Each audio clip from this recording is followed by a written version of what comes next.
ഇന്നത്തെ എഞ്ചിനീയറിംഗ് സ്ട്രീമിലേക്ക് എന്തൊക്കെയാണ് പ്രിപ്പറേഷൻസ് വേണ്ടത്? കരിയർ സെലക്ഷൻ പ്ലാനിങ്ങിന്റെ ഭാഗമായിട്ട് എന്തൊക്കെ പ്രിപ്പറേഷൻസ് വേണം എന്നുള്ള ഒരു വിഷയമാണ് നമ്മൾ ഇന്ന് എടുക്കുന്നത്. കരിയർ പ്ലാനിങ്ങിൽ 5-ാമത്തെ ദിവസമാണ്. ഇതിലുമുള്ള വിഷയങ്ങളിൽ മറ്റ് ബ്രാഞ്ചുകളിൽ കൂടെ കടന്നു പോകുന്ന അല്ലെങ്കിൽ മറ്റ് സ്ട്രീമുകളിലേക്ക് പോകുന്നതിനെ കുറിച്ചൊക്കെ വളരെ കൃത്യമായിട്ടുള്ള ക്ലാസ്സുകൾ നടന്നു. ഇനിമേ നമുക്ക് ഈ ക്ലാസ്സുകളെ കുറിച്ചൊക്കെ ഒന്ന് ചിന്തിക്കാം.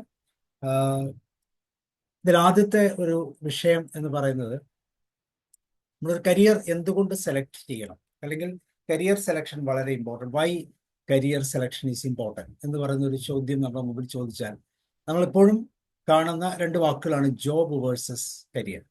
ജോബ് എന്ന് വെച്ചാൽ ജോലി, കരിയർ എന്ന് വെച്ചാലും ജോലി, ഉദ്യോഗം, ഇങ്ങനെയൊക്കെ നമ്മൾ പറയും. എന്താണ് ഇത് തമ്മിലുള്ള വ്യത്യാസം? ആർക്കെങ്കിലും ഒന്ന് ജസ്റ്റ് ഒന്ന് അൺമ്യൂട്ട് ചെയ്ത് പറയാമോ? കരിയറും ജോബും തമ്മിൽ എന്തെങ്കിലും വ്യത്യാസങ്ങൾ ഉണ്ടോ എന്ന് പെട്ടെന്ന്. ജോബ് എന്ന് പറഞ്ഞു കഴിഞ്ഞാൽ നമുക്കൊരു നിശ്ചിതമായിട്ടുള്ള പ്രതിഫലം കിട്ടുന്നു. കരിയർ എന്ന് പറഞ്ഞു കഴിഞ്ഞാൽ അഡ്വാൻസ്മെന്റിനുള്ള സാഹചര്യങ്ങൾ, സിറ്റുവേഷൻ ഉണ്ട്. Yes, okay sir, thank U Tom's sir. നമ്മളിങ്ങനെ ചിന്തിക്കാം, കരിയറും ജോബും തമ്മിലുള്ള ചെറിയ വ്യത്യാസം. ജോബ് എന്ന് വെച്ച് കഴിഞ്ഞാൽ നമ്മളൊരു ഫിനാൻഷ്യൽ, നമ്മുടെ അന്നന്നത്തേക്കുള്ള ജീവിതം അല്ലെങ്കിൽ മുന്നോട്ട് ജീവിച്ചു പോകാനുള്ള ഒരു ഫിനാൻഷ്യൽ നീഡിന് വേണ്ടി നമ്മൾ ഒരു ജോലി അന്വേഷിച്ച് പോകുന്ന ഒരു രീതിയാണ്. ഒരു 9 to 5, 9 മുതൽ 5 വരെ, അല്ലെങ്കിൽ ഒരു സ്റ്റിപ്പുലേറ്റഡ്, ഒരു ഷോർട്ട് ടൈം എന്നൊക്കെ നമുക്ക് പറയാം. ഇങ്ങനെയുള്ളതാണ് ഒരു ജോബ് എന്ന് പറയുന്നത്. അവിടെ ഒരു ഹാർഡ് വർക്കിന്റെ തലമുണ്ട്. അതേസമയം കരിയർ എന്ന് പറഞ്ഞാൽ അവിടെ ഡ്രിവൺ ബൈ പാഷനാണ്. പാഷനോട് കൂടി നമ്മൾ ആ കരിയറെ സ്വീകരിക്കുകയാണ്, ഒരു അഭിനിവേശത്തോടു കൂടി. എന്ന് വെച്ചാൽ നമ്മൾ ആ ജോലി ചെയ്യുന്നത് മറന്നു പോകുന്നു, അല്ലെങ്കിൽ അതിനെക്കുറിച്ച് ഓർത്ത് നമുക്കൊരു സങ്കടമില്ല, അല്ലെങ്കിൽ അത് നമ്മൾ മതിമറന്ന് ചെയ്യുകയാണെന്നൊക്കെ പറയാം. ഒരു ലോങ് ടൈം ഗോള്, പല പല പ്രൊമോഷൻസ് ഒക്കെ കിട്ടിപ്പോകുന്നത് പോലെ. ആൻഡ് ഏറ്റവും ഇമ്പോർട്ടൻ്റ് ഒരു പ്രൊഫഷണൽ ഫുൾഫിൽമെന്റ്. നമ്മൾ ഒരു കാര്യം ചെയ്തു, എനിക്ക് ഇന്നത്തെ ജോലി പൂർണ്ണമായിട്ട് ആസ്വദിച്ച് ചെയ്യാൻ സാധിച്ചു, ഒരു സ്മാർട്ട് വർക്കിന്റെ ഒരു തലം. അപ്പൊ ഈ ജോബും കരിയറും തമ്മിലുള്ള ഡിഫറൻസ് കൃത്യമായിട്ട് മനസ്സിലാക്കി കഴിഞ്ഞാലാണ് നമ്മൾ കരിയർ സെലക്ഷൻ എത്രമാത്രം ഇമ്പോർട്ടൻ്റ് ആണെന്ന് മനസ്സിലാകുന്നത്. അപ്പോൾ നമ്മൾ ഒരു കരിയർ സെലക്ട് ചെയ്യുമ്പോൾ നമ്മുടെ പ്രൊഫഷണൽ ഫുൾഫിൽമെന്റ് ഉള്ള രീതിയിലുള്ള ഒരു കരിയർ, നമുക്ക് പാഷനുമായിട്ട് യോജിക്കുന്ന, പാഷനിൽ കൂടെ തന്നെ പോകാൻ പറ്റത്തില്ല. കാരണം പാഷൻ പലപ്പോഴും ഏണിങ് നൽകുന്നതല്ല.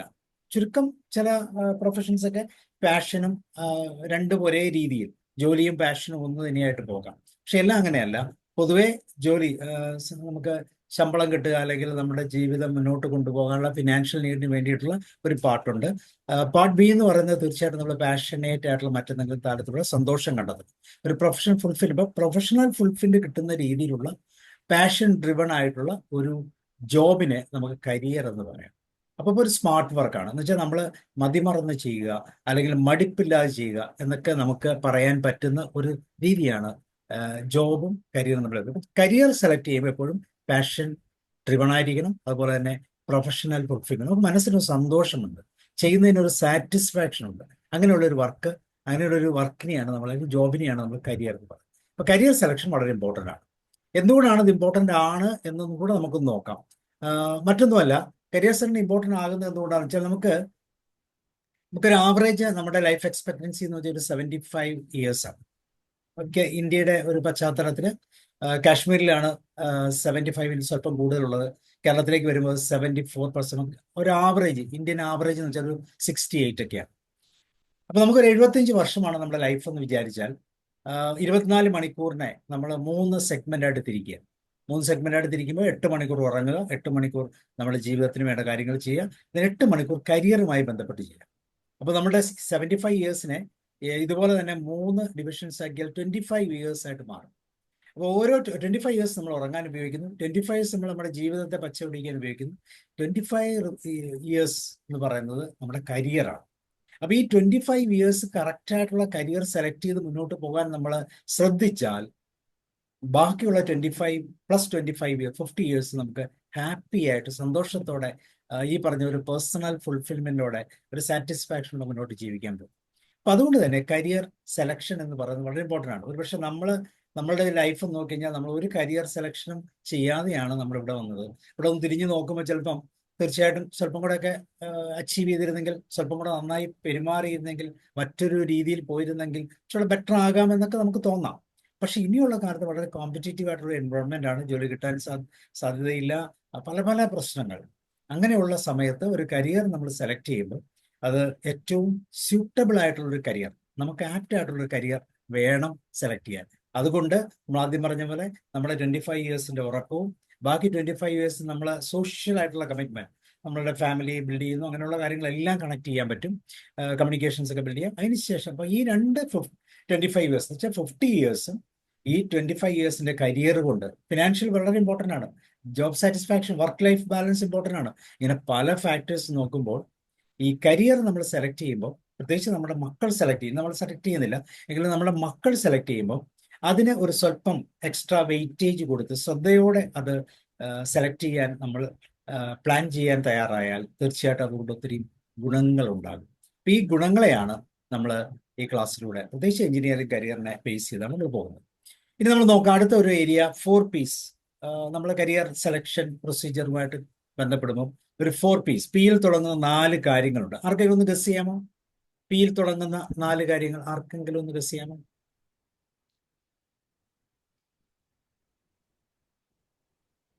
Anybody else? ആർക്കെങ്കിലും ഒന്ന് ഗസ് ചെയ്യാമോ? 4 P, 4 പിയിൽ തുടങ്ങുന്ന വാക്കുകളാണ് നമ്മൾ ഉദ്ദേശിക്കുന്നത്. ആ 4 വാക്കുകളിലൂടെ പറയൂ സർ. പ്ലാനിങ്, യെസ്, ഒരു വാക്ക് പറഞ്ഞു, പ്ലാനിങ്. യെസ്, 4 വാക്ക് ആര് പറയും? ടോമി സാർ, റാണി മാം പറയൂ, ആരെങ്കിലും പറഞ്ഞോളൂ. ടോമി സാർ. പ്രിപ്പറേഷൻ, യെസ്, തീർച്ചയായും. സോ പിയിൽ തുടങ്ങുന്ന 4 വാക്കുകൾ സ്വല്പം വ്യത്യസ്ത രീതിയിലാണ് ഞാനത് കൺഫർ ചെയ്തിരിക്കുന്നത്. നമുക്ക് നോക്കാം. പെർസിസ്റ്റൻസ്, തീർച്ചയായിട്ടും അതെല്ലാം ശരിയാണ്. ഞാൻ സ്വല്പം വ്യത്യസ്തമായ രീതിയിലാണ് എന്നെ പ്ലാൻ ചെയ്തിരിക്കുന്നത്. ഇങ്ങനെയാണ് എൻ്റെ Ps: passion, personality, possibilities and priority. എന്തുകൊണ്ടാണ് ഇങ്ങനെ വന്ന് എന്ന് വിചാരിച്ചാൽ, പാഷൻ എന്ന് പറയുന്നത് ഞാൻ ആദ്യം പറഞ്ഞത് പാഷൻ ഡ്രിവൺ ആയിരിക്കണം. നമുക്ക് മതിമറന്ന് നമ്മുടെ ജോലി അല്ലെങ്കിൽ നമ്മൾ ചെയ്യുന്ന പ്രവൃത്തി ചെയ്യാൻ പറ്റുന്ന ഒരു രീതി അല്ലെങ്കിൽ ഒരു പാറ്റേൺ നമുക്കുണ്ടാകണമെങ്കിൽ അത് പാഷൻ ഡ്രിവൺ ആയിരിക്കും. അങ്ങനെ പാഷൻ ഡ്രിവൺ ആയ തരത്തിലുള്ള ജോലികൾ അതിനെന്ത് ചെയ്യണം? മാതാപിതാക്കളുടെയും അധ്യാപകരുടെയും പ്രത്യേക ഉത്തരവാദിത്തമാണ് കുട്ടികളുടെ പാഷൻ എന്താണെന്ന് കണ്ടെത്തുക. കുട്ടികൾ എന്താണ് പാഷൻ എന്ന് കുട്ടികൾ പറഞ്ഞൊന്നും നിർബന്ധമില്ല. അപ്പൊ നമ്മൾ as A custodian, as A parent or as A teacher, കുട്ടികളുടെ പാഷൻ എന്താണ്, ഏതിലാണ് അവൻ. ഒരു എക്സാമ്പിൾ പറയാം, സിമ്പിൾ. ഒരു കുട്ടിക്ക് 2 സബ്ജക്റ്റുകളുടെ പരീക്ഷ എഴുതാൻ പോവുകയാണ്. ഒരു സബ്ജക്റ്റ് ബയോളജി, ഒരു സബ്ജക്റ്റ് മാത്സും ആണെന്ന് വിചാരിക്കുക. 25 മാർക്കുള്ള ഒരു ടെസ്റ്റ് പേപ്പർ എഴുതാൻ വേണ്ടി മാത്സ് പഠിക്കാൻ ആ കുട്ടി മാത്സിന് വേണ്ടി ഒരു ദിവസം റെഡിയാണ്, അല്ലെങ്കിൽ പെട്ടെന്ന് ഒരു ദിവസം കൊണ്ട് അല്ലെങ്കിൽ മണിക്കൂറുകൾ കൊണ്ട് അത് കംപ്ലീറ്റ് ചെയ്യുന്നു. എന്നാൽ ബയോളജി പഠിക്കാൻ ആ കുട്ടി 2 or 3 ദിവസം എടുക്കുകയാണെങ്കിൽ അതിൻ്റെ അർത്ഥം ആ കുട്ടിക്ക് മാക്സിമായിട്ടൊരു പാഷൻ ഉണ്ടെന്നാണ് എൻ്റെ അർത്ഥം. എന്നുവെച്ചാൽ മാത്സ് അവന് പെട്ടെന്ന് ചെയ്യാം, പെട്ടെന്ന് മനസ്സിലാകുന്നു, അവൻ്റെ ബ്രെയിനിന്റെ റീവയറിങ് ആ മാത്സിനെ അക്സെപ്റ്റ് ചെയ്യുന്ന രീതിയിലായതുകൊണ്ട് പെട്ടെന്ന് അത് എടുക്കാൻ പറ്റും. പക്ഷേ ബയോളജിയെ സംബന്ധിച്ചോളം എന്താണ് കുഴപ്പം? ബയോളജിക്ക് ആ രീതി, ബയോളജി അവരുടെ ബ്രെയിനുമായിട്ട് അറ്റാച്ച് ചെയ്യുന്നില്ല. അത് ടേക്സ് 3 days അല്ലെങ്കിൽ കൂടുതൽ മണിക്കൂറുകൾ വേണം. അപ്പൊ ഇവിടെ പാഷൻ എന്ന് പറയുന്ന ഏരിയ ആ ഒരു വിഷയത്തെ വളരെ ഈസിയാണ്. ഒരുപക്ഷെ അത് അധ്യാപകരുടെ പ്രത്യേകത കൊണ്ടാകാം, ഒരുപക്ഷെ ആ കുട്ടി പഠിച്ച രീതി കൊണ്ടാകാം, നല്ല ഇൻഡെപ്ത് നോളജ് ആ കുട്ടിക്കുള്ളത് കൊണ്ടാകാം, പല പല കാരണങ്ങൾ. എന്തായാലും ഏത് സബ്ജക്റ്റിലാണ് പാഷൻ എന്ന്, ഏത് പ്രവൃത്തിയിലാണ് പാഷൻ, ഏത് എക്സ്ട്രാ കരിക്കുലർ ആക്ടിവിറ്റിയിലാണ് പാഷൻ എന്ന് തീർച്ചയായിട്ടും മാതാപിതാക്കളും അധ്യാപകരും അറിഞ്ഞിരിക്കണം. അപ്പോഴാണ് ആ കുട്ടിയുടെ പാഷനേറ്റ് ആയിട്ടുള്ള ഒരു കരിയർ സെലക്ട് ചെയ്യാൻ നമുക്ക് എളുപ്പം സഹായിക്കുന്നു. ഒരുപക്ഷെ ഇങ്ങനത്തെ കരിയർ അസസ്മെന്റ് ടെസ്റ്റുകളിലൂടെയൊക്കെ പോകുമ്പോൾ ആ ടെസ്റ്റിലെ ക്വസ്റ്റ്യൻസിലൂടെയൊക്കെ നമുക്ക് പാഷൻ കണ്ടെത്താനുള്ള മാർഗങ്ങളൊക്കെ ഉണ്ട്. ഇന്ന് അതൊക്കെ വളരെ ഈസിയാണ്, പെട്ടെന്ന് ചെയ്യാൻ പറ്റും. പക്ഷെ അങ്ങനെയുള്ളതിനൊന്നും ആരും അത്ര മുതിരുന്നില്ല എന്നുള്ള ഒരു പ്രത്യേകതയാണ്. Okay, then second part personality. നമുക്കറിയാം പേഴ്സണാലിറ്റി എന്ന് വെച്ചാൽ നമ്മുടെ മുഖംമൂടിയാണ്. നമ്മളിൽ ഇൻഹറന്റ് ആയിട്ടുള്ള നമ്മുടെ പേഴ്സണാലിറ്റി, നമ്മുടെ ഒരു സ്വഭാവ വിശേഷമാണത്. ഈ സ്വഭാവ വൈശിഷ്ട്യമാണ്. ഈ സ്വഭാവ വൈശിഷ്ട്യത്തെ നമ്മളുടെ ലൈഫിൽ തീർച്ചയായിട്ടും എക്സ്പീരിയൻസ് ചെയ്യേണ്ടി വരും. അപ്പൊ നമ്മൾ സെലക്ട് ചെയ്യുന്ന കരിയർ നമ്മുടെ പേഴ്സണാലിറ്റിക്ക് തുല്യമായ രീതിയിലല്ലെങ്കിൽ തീർച്ചയായിട്ടും അതിന് ചില പ്രോബ്ലംസ് ഉണ്ടാക്കാം. അപ്പൊ അങ്ങനെ വന്നു കഴിഞ്ഞാൽ നമ്മൾ ആദ്യം പറഞ്ഞ പോലെ കരിയർ എന്നുള്ള ഒരു ജോബ് എന്ന് പറഞ്ഞ തരത്തിലേക്ക് അത് മാറാൻ സാധ്യതയുണ്ട്. അപ്പൊ പേഴ്സണാലിറ്റി നമുക്കറിയാം, ഇനിയാഗ്രാം ഒക്കെ പഠിച്ചവർക്കറിയാം 9 തരം പേഴ്സണാലിറ്റീസ് ഉണ്ട്. ഈ 9 തരം പേഴ്സണാലിറ്റീസ് ഏത് തരം പേഴ്സണാലിറ്റിയാണ് നമ്മൾ അല്ലെങ്കിൽ ക്ലയന്റ് അല്ലെങ്കിൽ ആ കുട്ടി, അതേപോലെ തന്നെ കുട്ടിയുടെ മുമ്പിൽ നിൽക്കുന്ന പേരന്റ് ആണെങ്കിലും പിയർ ആണെങ്കിലും അതല്ലെങ്കിൽ ജോലിയുമായി ബന്ധപ്പെട്ട് നിൽക്കുന്ന തലങ്ങളാണെങ്കിലും ആ വ്യക്തി ഏത് പേഴ്സണാലിറ്റിയിലുള്ള വ്യക്തിയാണെന്ന് തിരിച്ചറിഞ്ഞാൽ അത് തമ്മിൽ നമുക്കൊരു കോൺഫ്ലിക്റ്റ് ഇല്ലാതെ മുന്നോട്ട് പോകാനുള്ള ഒരു കപ്പാസിറ്റി നമുക്ക് ഡെവലപ്പ് ചെയ്യാം. അതുപോലെ നമുക്ക് ടി എയിൽ 3 ഈഗോ സ്റ്റേറ്റുകളെ കുറിച്ച് കേട്ടിട്ടില്ലേ? Parent ego, adult ego, child ego. അപ്പൊ നമ്മൾ ഏത് ഈഗോയിലാണ് സംസാരിക്കുന്നത്? മറ്റൊരു നമ്മുടെ മുമ്പിൽ നിൽക്കുന്ന വ്യക്തി ഏത് ഈഗോയിലാണ് നിലനിൽക്കുന്നത്? ഈ ഈഗോ തമ്മിലുള്ള ക്ലാഷ് വരാതെ അതിനെ മെയിൻറ്റെയിൻ ചെയ്യാൻ ശ്രമിച്ചാൽ ഇതെല്ലാം പേഴ്സണാലിറ്റി ഇൻഡെക്സുകളായിട്ട് നമുക്ക് ഇതാം. അതിലാതെ തന്നെ 16 ടൈപ്പ് പേഴ്സണാലിറ്റി ഉണ്ട്, മേയേഴ്സ് പേഴ്സണാലിറ്റി, ഇങ്ങനെ പലതരത്തിലുള്ള പേഴ്സണാലിറ്റിയിലൂടെ നമുക്ക് നമ്മളെ കണ്ടെത്താൻ പറ്റും. അപ്പൊ ആദ്യം നമ്മൾ ആരാണെന്ന് അറിയണം, നമ്മുടെ പാഷൻ എന്താണെന്ന് അറിയണം, ദെൻ നമ്മുടെ പേഴ്സണാലിറ്റി ട്രൈറ്റ്സ് എന്താണെന്ന് അറിയണം. എന്നിട്ട് പാഷനും പേഴ്സണാലിറ്റിയും എല്ലാം ടാലി ചെയ്യുന്ന രീതിയിലുള്ള, സിങ്ക്രണൈസ് ചെയ്യുന്ന രീതിയിലുള്ള ഒരു പാഷൻ, ഒരു കരിയറിലേക്ക്, ഒരു കരിയർ പ്ലാനിങ്ങിലേക്ക് നമ്മൾ എത്തുമ്പോഴാണ് യഥാർത്ഥത്തിൽ ഇനി അതിന് ശേഷം വരുന്നത് പോസിബിലിറ്റീസ് ആണ്. നമ്മുടെ മുമ്പിൽ ഇഷ്ടംപോലെ പോയി. ഇപ്പൊ നമ്മൾ എഞ്ചിനീയറിംഗിനെ കുറിച്ചാണ് പറയുന്നത്. ആയിരക്കണക്കിന് പോസിബിലിറ്റീസ് ആണ് എഞ്ചിനീയറിംഗ് ബാക്ക്ഗ്രൗണ്ടിലേക്ക് വരുന്നത്. അപ്പൊ ഈ പോസിബിലിറ്റീസ് കൃത്യമായിട്ട് തിരിച്ചറിയുക. ഏതൊക്കെ ഉണ്ട്, എന്റെ മുമ്പിൽ എന്തൊക്കെ പോസിബിലിറ്റീസ് ഉണ്ടെന്ന് കൃത്യമായിട്ട് അറിയുക. അതൊരു വലിയ ഹഡിലാണ്. ഇത്രയും പോസിബിലിറ്റീസിന്റെ മുമ്പിൽ നിന്ന് അവിടെ നമുക്ക് പ്രയോറിറ്റൈസ് ചെയ്ത് നമ്മുടെ കരിയർ സെലക്ഷൻ പ്ലാനിങ്ങിലേക്ക് പോകും. സോ ഈ 4 ആസ്പെക്റ്റിലൂടെ, ബാക്കിയുള്ള കാര്യങ്ങളൊക്കെ ശരിയാണ്, പെർസീവറൻസ് അതെല്ലാം കറക്റ്റാണ്. പക്ഷെ ഈ 4 കാര്യങ്ങളെ ബേസ് ചെയ്ത് ആദ്യത്തെ സ്റ്റെപ്പ്, ഇവിടെ നമ്മൾ ഗോൾ സെറ്റ് ചെയ്യുക. പ്രയോറിറ്റിയിലേക്ക് എത്തുമ്പോൾ നമ്മൾ ഗോൾ സെറ്റ് ചെയ്യാൻ തുടങ്ങുകയാണ്. സോ പ്രയോറിറ്റൈസ് ചെയ്യുന്നതാണ് നമുക്ക് ഏറ്റവും ഇഷ്ടപ്പെട്ട, നമ്മുടെ പാഷനുമായിട്ട് മിക്സ് ചെയ്യുന്ന, പേഴ്സണാലിറ്റി ആയിട്ട് മിക്സ് ചെയ്യുന്ന, നമ്മുടെ പോസിബിലിറ്റീസ്, നമ്മുടെ മുമ്പിലുള്ള പോസിബിലിറ്റീസ്. നമുക്ക് വിദേശത്തുണ്ട്, നാട്ടിലുണ്ട്, കേരളത്തിന് വെളിയിലുണ്ട്, കേരളത്തിൽ തന്നെയുണ്ട്, എൻ്റെ ടൗണിലുണ്ട്. ഇതൊക്കെ പോസിബിലിറ്റീസ് ആണ്. പലതരം ബ്രാഞ്ചസ് ഉണ്ട്, പലതരം സ്ട്രീമുകളുണ്ട്, ഇതെല്ലാം പോസിബിലിറ്റീസ്. ഈ പോസിബിലിറ്റീസും ഈ പാഷനും പേഴ്സണാലിറ്റിയും ഞാൻ കണ്ടെത്തിയിട്ട് ഞാൻ എങ്ങോട്ടാണ് പോകുന്നത്? I'm going to prioritise 1 or 2 അല്ലെങ്കിൽ 3 or 4. അതിന് പ്രയോറിറ്റൈസ് ചെയ്യും. പ്രയോറിറ്റൈസ് ചെയ്ത് കഴിഞ്ഞാൽ നമുക്ക് ഗോൾ സെറ്റ് ചെയ്യാൻ എളുപ്പമാണ്. പിന്നെ നമുക്ക് മുന്നോട്ട് പോകാം. അപ്പോൾ ഇവിടെ ഈ പറഞ്ഞ ഇനിയും പീകൾ ഉപയോഗിക്കാം. ഈ പറയുന്ന പീകൾ, പൊസസ്റ്റൻസ് ഒക്കെ നമുക്ക് ഉപയോഗിക്കാം. അത് ഉപയോഗിച്ചുകൊണ്ട് നമുക്ക് നമ്മുടെ കരിയർ സെറ്റ് ചെയ്യാം, കരിയർ ഗോൾ സെറ്റ് ചെയ്യാം. So these are 4 P's. Now again, one more area is called skill set. ഏതാണ്ട് പേഴ്സണാലിറ്റി എന്ന് ഞാൻ പറഞ്ഞ ആ കണ്ടന്റുമായിട്ട് ബന്ധപ്പെട്ട് തന്നെയാണ്. എങ്കിലും നമുക്ക് പൊതുവെയുള്ള 3 സ്ട്രീം എന്ന് പറയുന്നത് ഏതൊക്കെയാണ്? തീർച്ചയായിട്ടും കൊമേഴ്സ്, സയൻസ്, ഹ്യൂമാനിറ്റീസ്, ഇങ്ങനെയുള്ള 3 സ്ട്രീമുകളാണ് നമുക്കുള്ളത്. ഈ ഓരോ സ്ട്രീമിലും കരിയർ നമ്മൾ ചെയ്യുമ്പോൾ, കരിയർ മീൻസ് ജോലിയിലേക്ക് നമ്മൾ പ്രവേശിക്കുമ്പോൾ തീർച്ചയായിട്ടും എന്ത് വേണം? ആ കരിയറുമായി ബന്ധപ്പെടുന്ന ഒരു സ്കിൽ സെറ്റ് നമുക്കുണ്ടായിരിക്കണം. ഇപ്പൊ ഇവിടെ നമ്മൾ എഞ്ചിനീയറിങ്ങിനെ കുറിച്ച് പറയുമ്പോൾ എഞ്ചിനീയറിംഗ് ഫീൽഡിലേക്ക് പോകാൻ വേണ്ടിയിട്ടുള്ള കുറെ സ്കിൽ സെറ്റുകളുണ്ട്. ഈ സ്കിൽ സെറ്റുകളുള്ള കുട്ടികളാണ് അതിന് ശോഭിക്കുക, അല്ലെങ്കിൽ അങ്ങനെയുള്ള ആസ്പിറൻസ് തീർച്ചയായിട്ടും ആ ബ്രാഞ്ചിൽ അല്ലെങ്കിൽ ആ എഞ്ചിനീയറിംഗ് ഫീൽഡിൽ ശോഭിക്കുക. ഇവിടെ സയൻസ് എന്ന് പറയുമ്പോൾ തന്നെ ജനറലൈസ് ചെയ്ത് നമുക്ക് പറയാം, ചില സ്കിൽ സെറ്റുകളുണ്ട്. നമുക്ക് നോക്കാം ആ സ്കിൽ സെറ്റുകൾ എന്താണ്. സയൻസ് എന്ന് പറയുന്ന കാറ്റഗറിയിലുള്ള സ്കിൽ സെറ്റുകളാണിത്. ഈ സ്കിൽ സെറ്റുകൾ നമുക്കറിയാം. ലൈഫ് സ്കിൽസ് എന്ന് പറയുന്ന ഒരു കാറ്റഗറി, അല്ലെങ്കിൽ നമ്മളെ പേഴ്സണാലിറ്റി ട്രൈറ്റ്സ് എന്ന് പറയുന്ന ഒരു കാറ്റഗറി, പാഷനുമായിട്ട് കണക്ട് ചെയ്തൊക്കെ നമുക്ക് ഇതിനെ അനലൈസ് ചെയ്യാം. പ്രോബ്ലം സോൾവിങ് എല്ലാവർക്കും വേണ്ടതാണ് കേട്ടോ, സയൻസിൽ മാത്രമല്ല. എങ്കിലും സയൻസിൽ പ്രോബ്ലം സോൾവിങ് എന്ന് പറയുന്ന ഒരു കാറ്റഗറി അല്ലെങ്കിൽ ഒരു സ്കിൽ സെറ്റ് ഉള്ളവർക്ക് തീർച്ചയായിട്ടും അത് ശോഭിക്കാൻ സാധിക്കും. Analytical, then precision. സയൻസ് എന്ന് വെച്ചാൽ മെഡിസിൻ, ഡോക്ടറാണ്. ഓപ്പറേഷൻ ചെയ്യുമ്പോൾ പ്രിസിഷൻ ഉണ്ടാകണം. എഞ്ചിനീയർ ഒരു വർക്ക് ചെയ്യുമ്പോൾ പ്രിസിഷൻ വേണം. Okay, analytical and precision. Then curiosity, എന്താണ് ഇനിയുള്ള കാര്യം എന്താകുമെന്നുള്ള ഒരു അറിവ് നമ്മുടെ മുമ്പിലേക്ക് കടന്നു വരണം. അങ്ങനെ ഒരു ക്യൂരിയോസിറ്റി നമുക്കുണ്ടാകണം. എഗെയിൻ പിന്നെ എന്താണ്? തീർച്ചയായിട്ടും ഒരു എമ്പതി വേണം, ഒരു പേഷ്യൻസ് വേണം, അല്ലെ? അതുപോലെ തന്നെ മാത്ത് ഓറിയന്റഡ് ആയിരിക്കണം, മാത്തമാറ്റിക്സ്. മെഡിസിന് പോകുമ്പോഴും മാത്സ് ഉണ്ടാകണം. മാത്സിന്റെ ഒരു പവർ എഞ്ചിനീയറിംഗ് പോകുന്ന അത്രയും പവറിന്റെ ആവശ്യമില്ല, പക്ഷെ തീർച്ചയായിട്ടും ഉണ്ടാകും. ദെൻ ക്രിട്ടിക്കൽ തിങ്കിങ്, കാര്യങ്ങളെ ക്രിട്ടിക്കലായിട്ട് അനലൈസ് ചെയ്യാനുള്ള കപ്പാസിറ്റി. അതുപോലെ കോൺസെപ്ച്വൽ ക്ലാരിറ്റി. നമ്മൾ നിൽക്കുന്നത് എന്താണ്? ഒരു ബിൽഡിംഗ് ആണ് നമ്മൾ ഡെവലപ്പ് ചെയ്യുന്നത്, ഒരു കരിയർ പ്ലാൻ ചെയ്യുക. അപ്പൊ അതിന്റെ താഴെ മുതൽ ആ സബ്ജക്റ്റുകളെ കുറിച്ച്, ആ പോകുന്ന വഴികളെ കുറിച്ച്, അതിന്റെ ബ്രാഞ്ചസിനെ കുറിച്ച്, അതിന്റെ കമ്പോണൻസിനെ കുറിച്ചൊക്കെ നല്ല ഒരു കോൺസെപ്റ്റ് ഉണ്ടായിരിക്കും. തീർച്ചയായിട്ടും ടൈം മാനേജ്മെന്റ് വേണം. അപ്പൊ ഇങ്ങനെയുള്ള കാര്യങ്ങൾ, ഇങ്ങനെ ഇത് മാത്രമല്ല, ഇഷ്ടംപോലെ ഉണ്ട്. അതുപോലെ നമ്മൾ ഹ്യൂമാനിറ്റീസ് എടുക്കുമ്പോഴോ കൊമേഴ്സ് എടുക്കുമ്പോഴോ ഒക്കെ ഇതിന് അസോസിയേറ്റ് ആയിട്ടുള്ള മറ്റു ക്വാളിറ്റീസും നമുക്ക് കാണാൻ സാധിക്കും. തൽക്കാലം നമ്മൾ ആ വിഷയത്തിലേക്ക് പോകുന്നില്ല. എഞ്ചിനീയറിംഗ് എന്ന് പറയുന്ന ഒരു തലത്തിൽ നിൽക്കുന്നതുകൊണ്ട് അപ്പൊ ഇതൊക്കെയാണ് നമ്മൾ പ്രത്യേകം ശ്രദ്ധിക്കേണ്ട പോയിന്റുകൾ. ഇനി നമ്മൾ പോകുന്നത് നോക്കൂ, ഇനി നമ്മളിവിടെ ഒരു ബുൾസൈ ഗെയിമാണ് കളിക്കാൻ പോകുന്നത്. ഇവിടെ എഞ്ചിനീയറിംഗ് എന്ന് പറഞ്ഞ ഫീൽഡിലേക്ക് നമ്മൾ പതുക്കെ പ്രവേശിക്കുകയാണ്. എങ്ങനെയാണ് നമുക്ക് ഒരു എഞ്ചിനീയറിംഗ് എന്ന് പറയുന്ന തലത്തിൽ നിന്നുകൊണ്ട് നമുക്ക് നമ്മുടെ കരിയറിനെ പ്ലാൻ ചെയ്യാൻ പറ്റുന്നത് എന്നുള്ള ഒരു വിഷയമാണ് ഇപ്പൊ നമ്മൾ എടുക്കാൻ പോകുന്നത്. ഇപ്പൊ ഇവിടെ ഒരു ബുൾസ് ഐ ഗെയിം, ഞാനൊരു ബുൾസ് ഐ ഗെയിം എന്ന് പറഞ്ഞത് എന്തുകൊണ്ടാണെന്ന് ആർക്കെങ്കിലും പറയാമോ? ഇതിനൊരു ബുൾസ് ഐ ഗെയിം എന്ന് ഞാൻ പറഞ്ഞത് എന്തുകൊണ്ടാണെന്ന് ആർക്കെങ്കിലും ഒന്ന് പറയാം.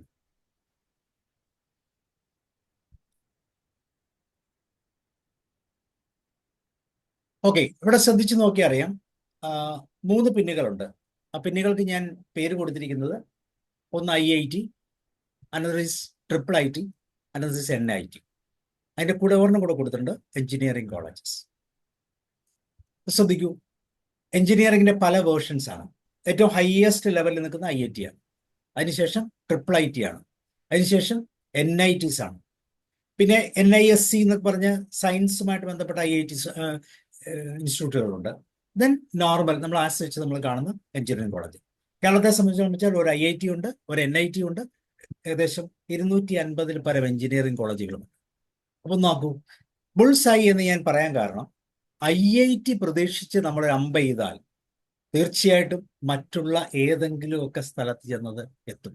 IIT എത്തിയാൽ ബെറ്റർ, ഏറ്റവും ബെസ്റ്റ്. കാരണം IIT ആണ് ഏറ്റവും റെപ്യൂട്ടേഷൻ തരുന്ന, ഏറ്റവും കൂടുതൽ സാധ്യതകൾ തരുന്ന ഒരു ഇൻസ്റ്റിറ്റ്യൂഷൻ, പ്രത്യേകിച്ച് എഞ്ചിനീയറിംഗുമായിട്ട് ബന്ധപ്പെട്ട്. അപ്പൊ അതുകൊണ്ട് തന്നെ IIT ബേസ് ചെയ്ത്, അല്ലെങ്കിൽ IIT എയിം ചെയ്ത് ഗോൾ സെറ്റ് ചെയ്ത് നമ്മളൊരു ആരോ എറിഞ്ഞാൽ, അല്ലെങ്കിൽ നമ്മളൊരു പരീക്ഷ എഴുതിയാൽ, തീർച്ചയായിട്ടും NIT-യിലോ IIIT-യിലോ അല്ലെങ്കിൽ എഞ്ചിനീയറിംഗ് നമ്മുടെ ചുറ്റുമുള്ള ഏറ്റവും നല്ലതോ അല്ലെങ്കിൽ എഞ്ചിനീയറിംഗ് കോളേജിലോ എത്തുന്ന ആ ഒരു ബുൾസ് ഐ ആണ് സത്യത്തിൽ നമ്മൾ ഈ പറയുന്ന കരിയർ, എഞ്ചിനീയറിംഗ് സൈഡിലുള്ള കരിയർ ഗൈഡൻസ്. അപ്പൊ എവിടെ നിന്ന് സ്റ്റാർട്ട് ചെയ്യണം നമ്മുടെ ഗെയിം? ഞാൻ ആദ്യമേ പറഞ്ഞു 4 പീസിന്റെ കാര്യം. ഒരു പാഷൻ വേണം, അതിനൊരു സ്കിൽ സെറ്റ് വേണം, പിന്നെ നമ്മൾ പേഴ്സണാലിറ്റിയുമായിട്ട് കണക്ട് ചെയ്യണം, പിന്നെ നമ്മളെ പോസിബിലിറ്റീസ്, ഇതൊക്കെ പോസിബിലിറ്റീസ് ആണ്.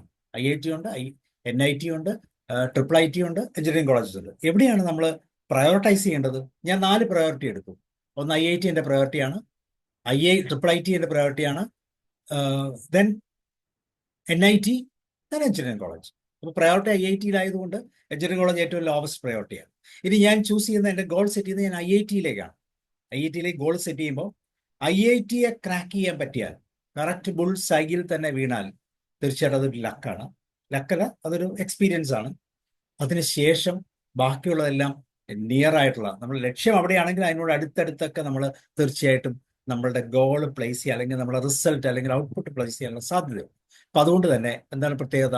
നമുക്ക് ഏറ്റവും അടുത്ത ഒരു ഗോൾ സെറ്റിങ്ങിലേക്ക് എത്താൻ സാധിക്കും. അപ്പൊ IIT തന്നെയായിരിക്കണം നമ്മളുടെ സെറ്റിംഗ്. പക്ഷെ IIT ചെയ്യുമ്പോൾ ചില പ്രശ്നങ്ങളൊക്കെ ഉണ്ട്, അതൊക്കെ നമുക്ക് നോക്കാം.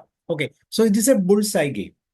ബുൾസ് ഐ എന്ന് പറയുമ്പോൾ നമ്മൾ 10 രൂപയ്ക്ക് ഇതുപോലത്തെ ബുൾസ് ഐ ഗെയിം കളിക്കുമ്പോഴും നമ്മൾ ഫോക്കസ് ചെയ്യുന്നത് എപ്പോഴും സെൻട്രലുള്ള റെഡ് പോയിന്റിലായിരിക്കും. ശരിയല്ലേ? ശരിയല്ലേ? അതെ. Yes sir.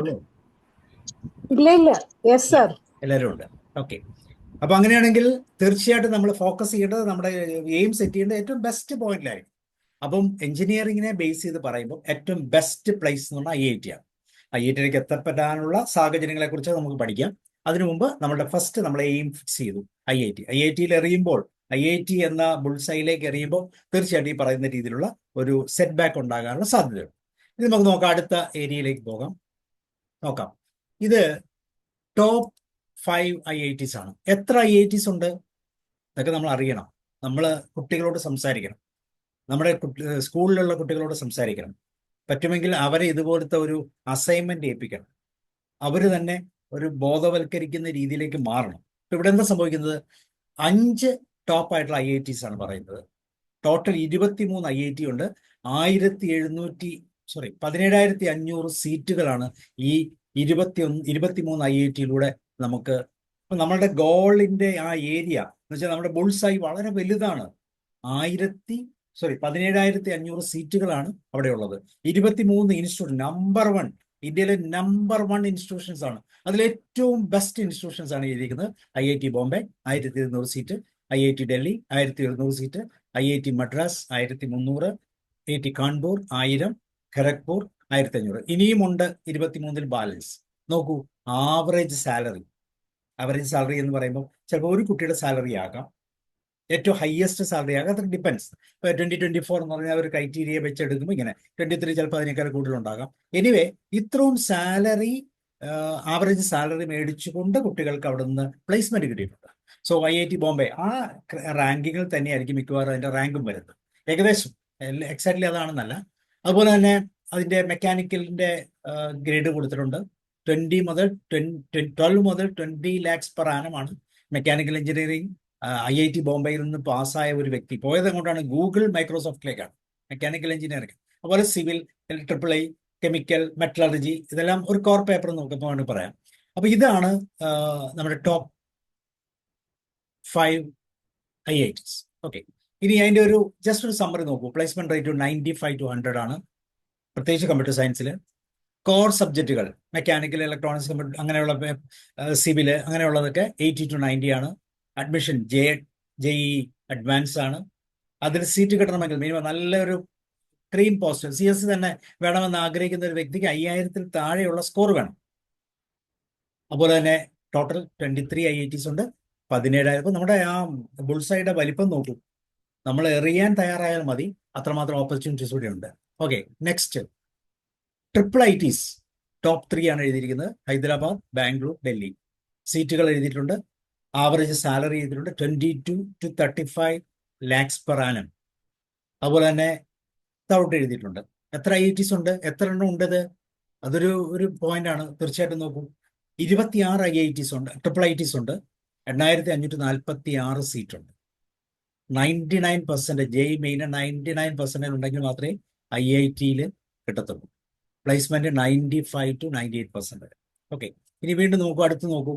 NITs top 5. അതിൽ കേരളത്തിലെ ഒരെണ്ണം ഉണ്ട്, NIT കാലിക്കറ്റ്. സീറ്റുകൾ 1000, 900, 950, 850, 800. അതിന്റെ എമൗണ്ട് നോക്കൂ. സാലറി കുറഞ്ഞു, ആവറേജ് സാലറി കുറഞ്ഞു വരികയാണ്. 80 to 25. നമ്മൾ ആദ്യം എത്രയായിരുന്നു കണ്ടത്?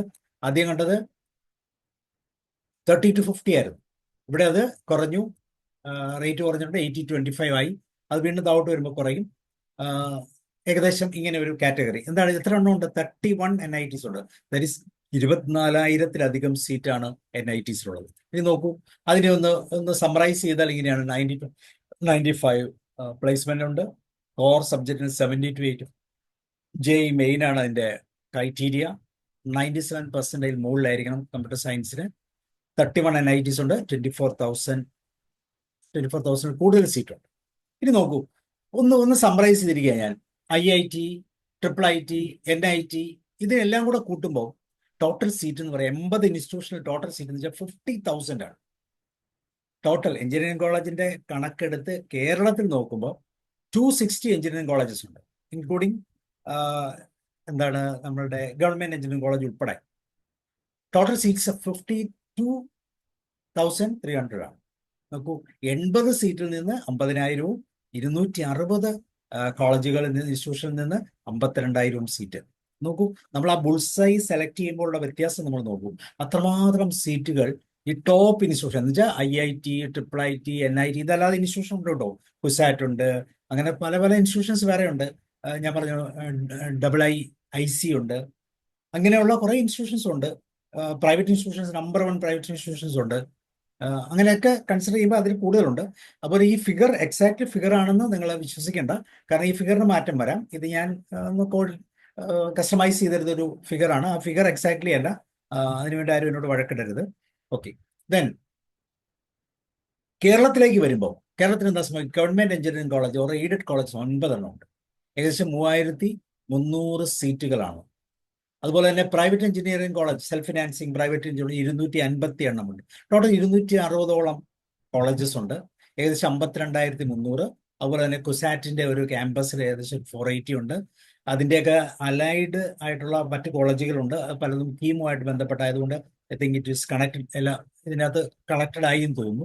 അതുപോലെ തന്നെ അമൃത വിദ്യാലയ വിശ്വവിദ്യാപീഠം, അമൃത യൂണിവേഴ്സിറ്റിയുടെ 720യുടെ ഏകദേശം ഒരു 53,500 അപ്രോക്സിമേറ്റ് സീറ്റുകളുണ്ട് കേരളത്തിൽ. സോ ഇതാണ് എഞ്ചിനീയറിംഗിന്റെ ഒരു ബാക്ക്ഗ്രൗണ്ട്. ഇനി അതിനെ ഒന്ന് റിസർവേഷൻ ആൻഡ് മെറിറ്റിൽ ഒന്ന് കൺസോളിഡേറ്റ് ചെയ്താൽ, ഗവൺമെന്റ് എഞ്ചിനീയറിംഗ് കോളേജിൽ 50% merit, 50% reservation. CET, GEC, other ഇവരുടെയൊക്കെ സീറ്റുകളുടെ എണ്ണമുണ്ട്. ഇതൊക്കെ വളരെ ഈസി ആയിട്ട് നമുക്ക് നെറ്റിൽ കൂടെ നോക്കിയാൽ കിട്ടുന്നതാണ്. അതുപോലെ പ്രൈവറ്റ് എഞ്ചിനീയറിംഗ് കോളേജിനെ സംബന്ധിച്ചോളം 65 കീം, 35 മാനേജ്മെന്റ്.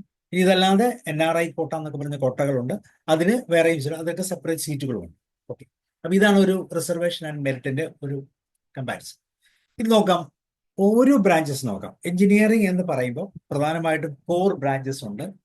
കോർ ബ്രാഞ്ചസ് എന്ന് പറയുന്നത് മെക്കാനിക്കൽ, ഇലക്ട്രോണിക്സ്, അല്ലെങ്കിൽ triple electronics and communication, triple അതുപോലെ തന്നെ കെമിക്കൽ, സിവിൽ, ഇങ്ങനെയുള്ളതാണ്.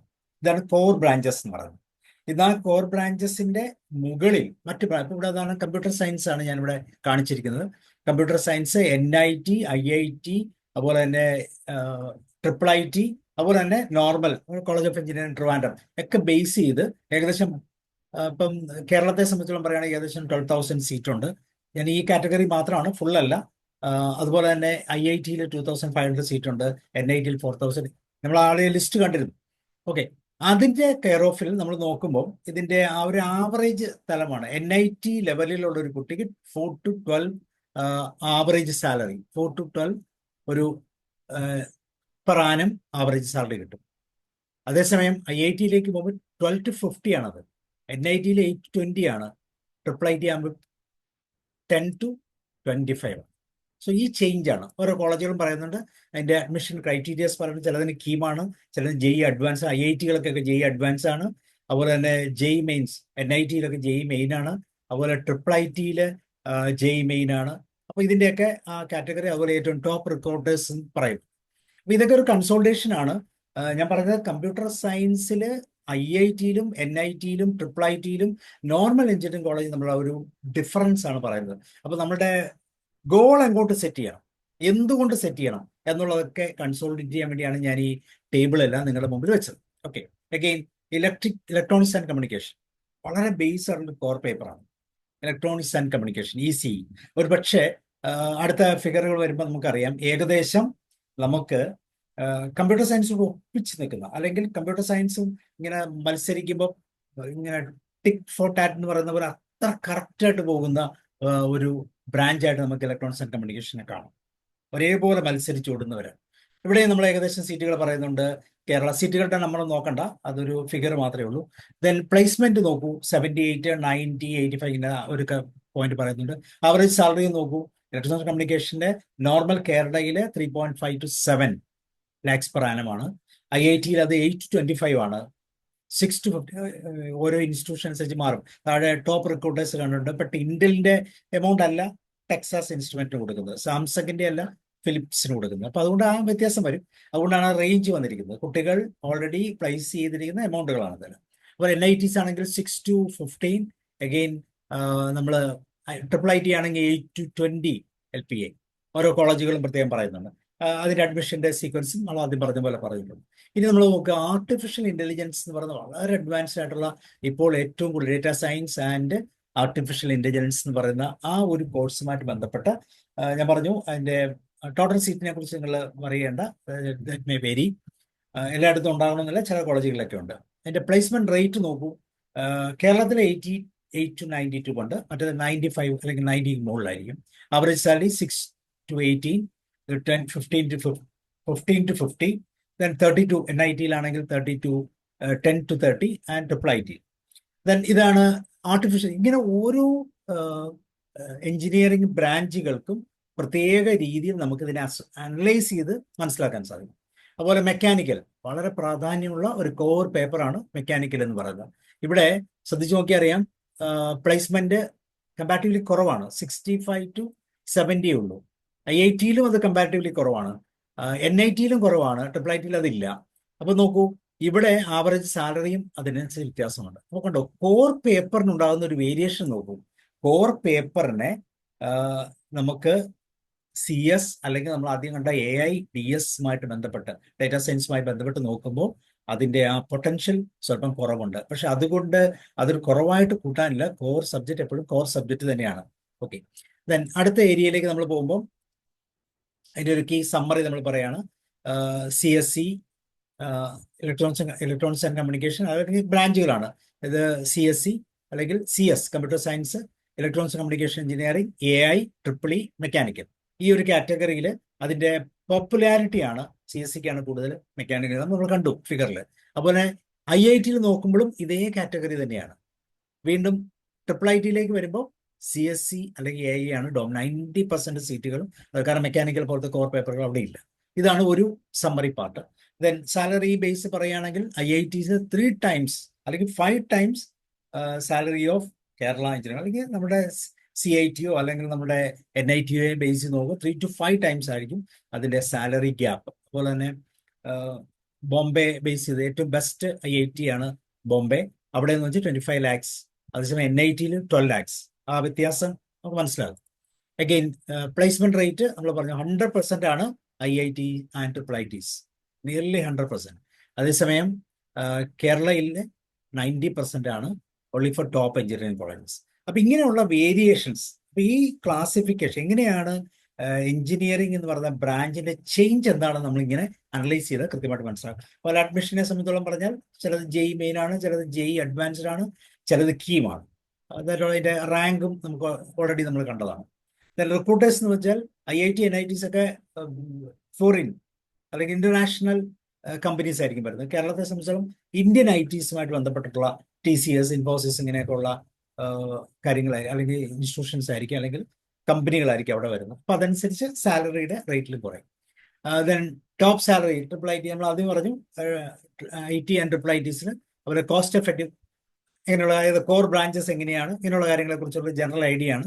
എന്തുകൊണ്ട് കോർ ബ്രാഞ്ച് എടുക്കണം, ഇങ്ങനെയുള്ള പോയിന്റുകളാണ്. DRDO, ISRO ഇങ്ങനെയുള്ള സ്ഥലങ്ങളിൽ തീർച്ചയായിട്ടും കോർ ബ്രാഞ്ചിന് വളരെ പ്രാധാന്യം, പ്രത്യേകിച്ച് മെക്കാനിക്കൽ, സിവിൽ, ഇലക്ട്രിക്കൽ, EEE ഇങ്ങനെയുള്ള കാര്യങ്ങൾക്കൊക്കെ തീർച്ചയായിട്ടും കോർ ബ്രാഞ്ചിന് വളരെ പ്രാധാന്യമുണ്ട്. അവർക്ക് ഈ പറയുന്ന രീതിയിലുള്ള കമ്പ്യൂട്ടർ സയൻസിന്റെ ഒക്കെ ആവശ്യമുണ്ടെങ്കിൽ പോലും അവർ കൂടുതൽ ഡിപ്പെൻഡ് ചെയ്യുന്നത് കോർ ബ്രാഞ്ചിനുകളെയാണ്. അപ്പൊ അങ്ങനെയുള്ള സ്ഥലങ്ങളിലുള്ള ഓപ്പർച്യൂണിറ്റി സ്റ്റിൽ അലൈവ് ആണ് എന്ന് പറയുകയാണ്. ഇനി നോക്കാം, ഒരു കൺസോൾട്ടേഷൻ നോക്കാം. ഈ കൺസോൾട്ടേഷനിൽ വളരെ കൃത്യമായിട്ട് എഞ്ചിനീയറിംഗ് ബ്രാഞ്ചസ് ഇൻ കമ്പാരിസൺ, നമ്മളിപ്പോൾ പറഞ്ഞ എല്ലാത്തിൻ്റെയും ഒരു കമ്പാരിസൺ ഇവിടെയുണ്ട്. CSE കമ്പ്യൂട്ടർ സയൻസുമായിട്ട് ബന്ധപ്പെട്ട സീറ്റുകളുടെ എണ്ണമുണ്ട്, പ്ലേസ്മെന്റ് റേറ്റ് ഉണ്ട്, ആവറേജ് സാലറി ഉണ്ട്, അതിന്റെ പീക്ക് സാലറിയും പറയുന്നുണ്ട്, ടോപ്പ് റിക്രൂട്ടേഴ്സ് പറയുന്നുണ്ട്. ഇതുപോലെ AIML കമ്പ്യൂട്ടർ സയൻസുമായിട്ട് ചേർന്ന് അതിനോട് അസോസിയേറ്റ് ചെയ്ത് വരുന്ന 2 പേപ്പറുകളാണ്, 2 സബ്ജക്റ്റുകളാണ് AI ആൻഡ് മെഷീൻ ലാംഗ്വേജ്. വളരെ അഡ്വാൻസ്ഡ് ആണ്. അപ്പൊ അവിടെ അതേപോലെ തന്നെ റേറ്റ് ഡിഫറൻസ് ഉണ്ട്. Data science, cyber. ഇപ്പൊ ആദ്യം കാണുന്ന CSEയോട് അസോസിയേറ്റ് ചെയ്ത് വരുന്ന എന്താ പറയുക, പെയർ ആയിട്ടുള്ള ബ്രാഞ്ചസ് ആണ് AIML, അതുപോലെ ഡേറ്റാ സയൻസ്, സൈബർ സെക്യൂരിറ്റി. വളരെ പോപ്പുലർ ആയിട്ടുള്ളതാണ്.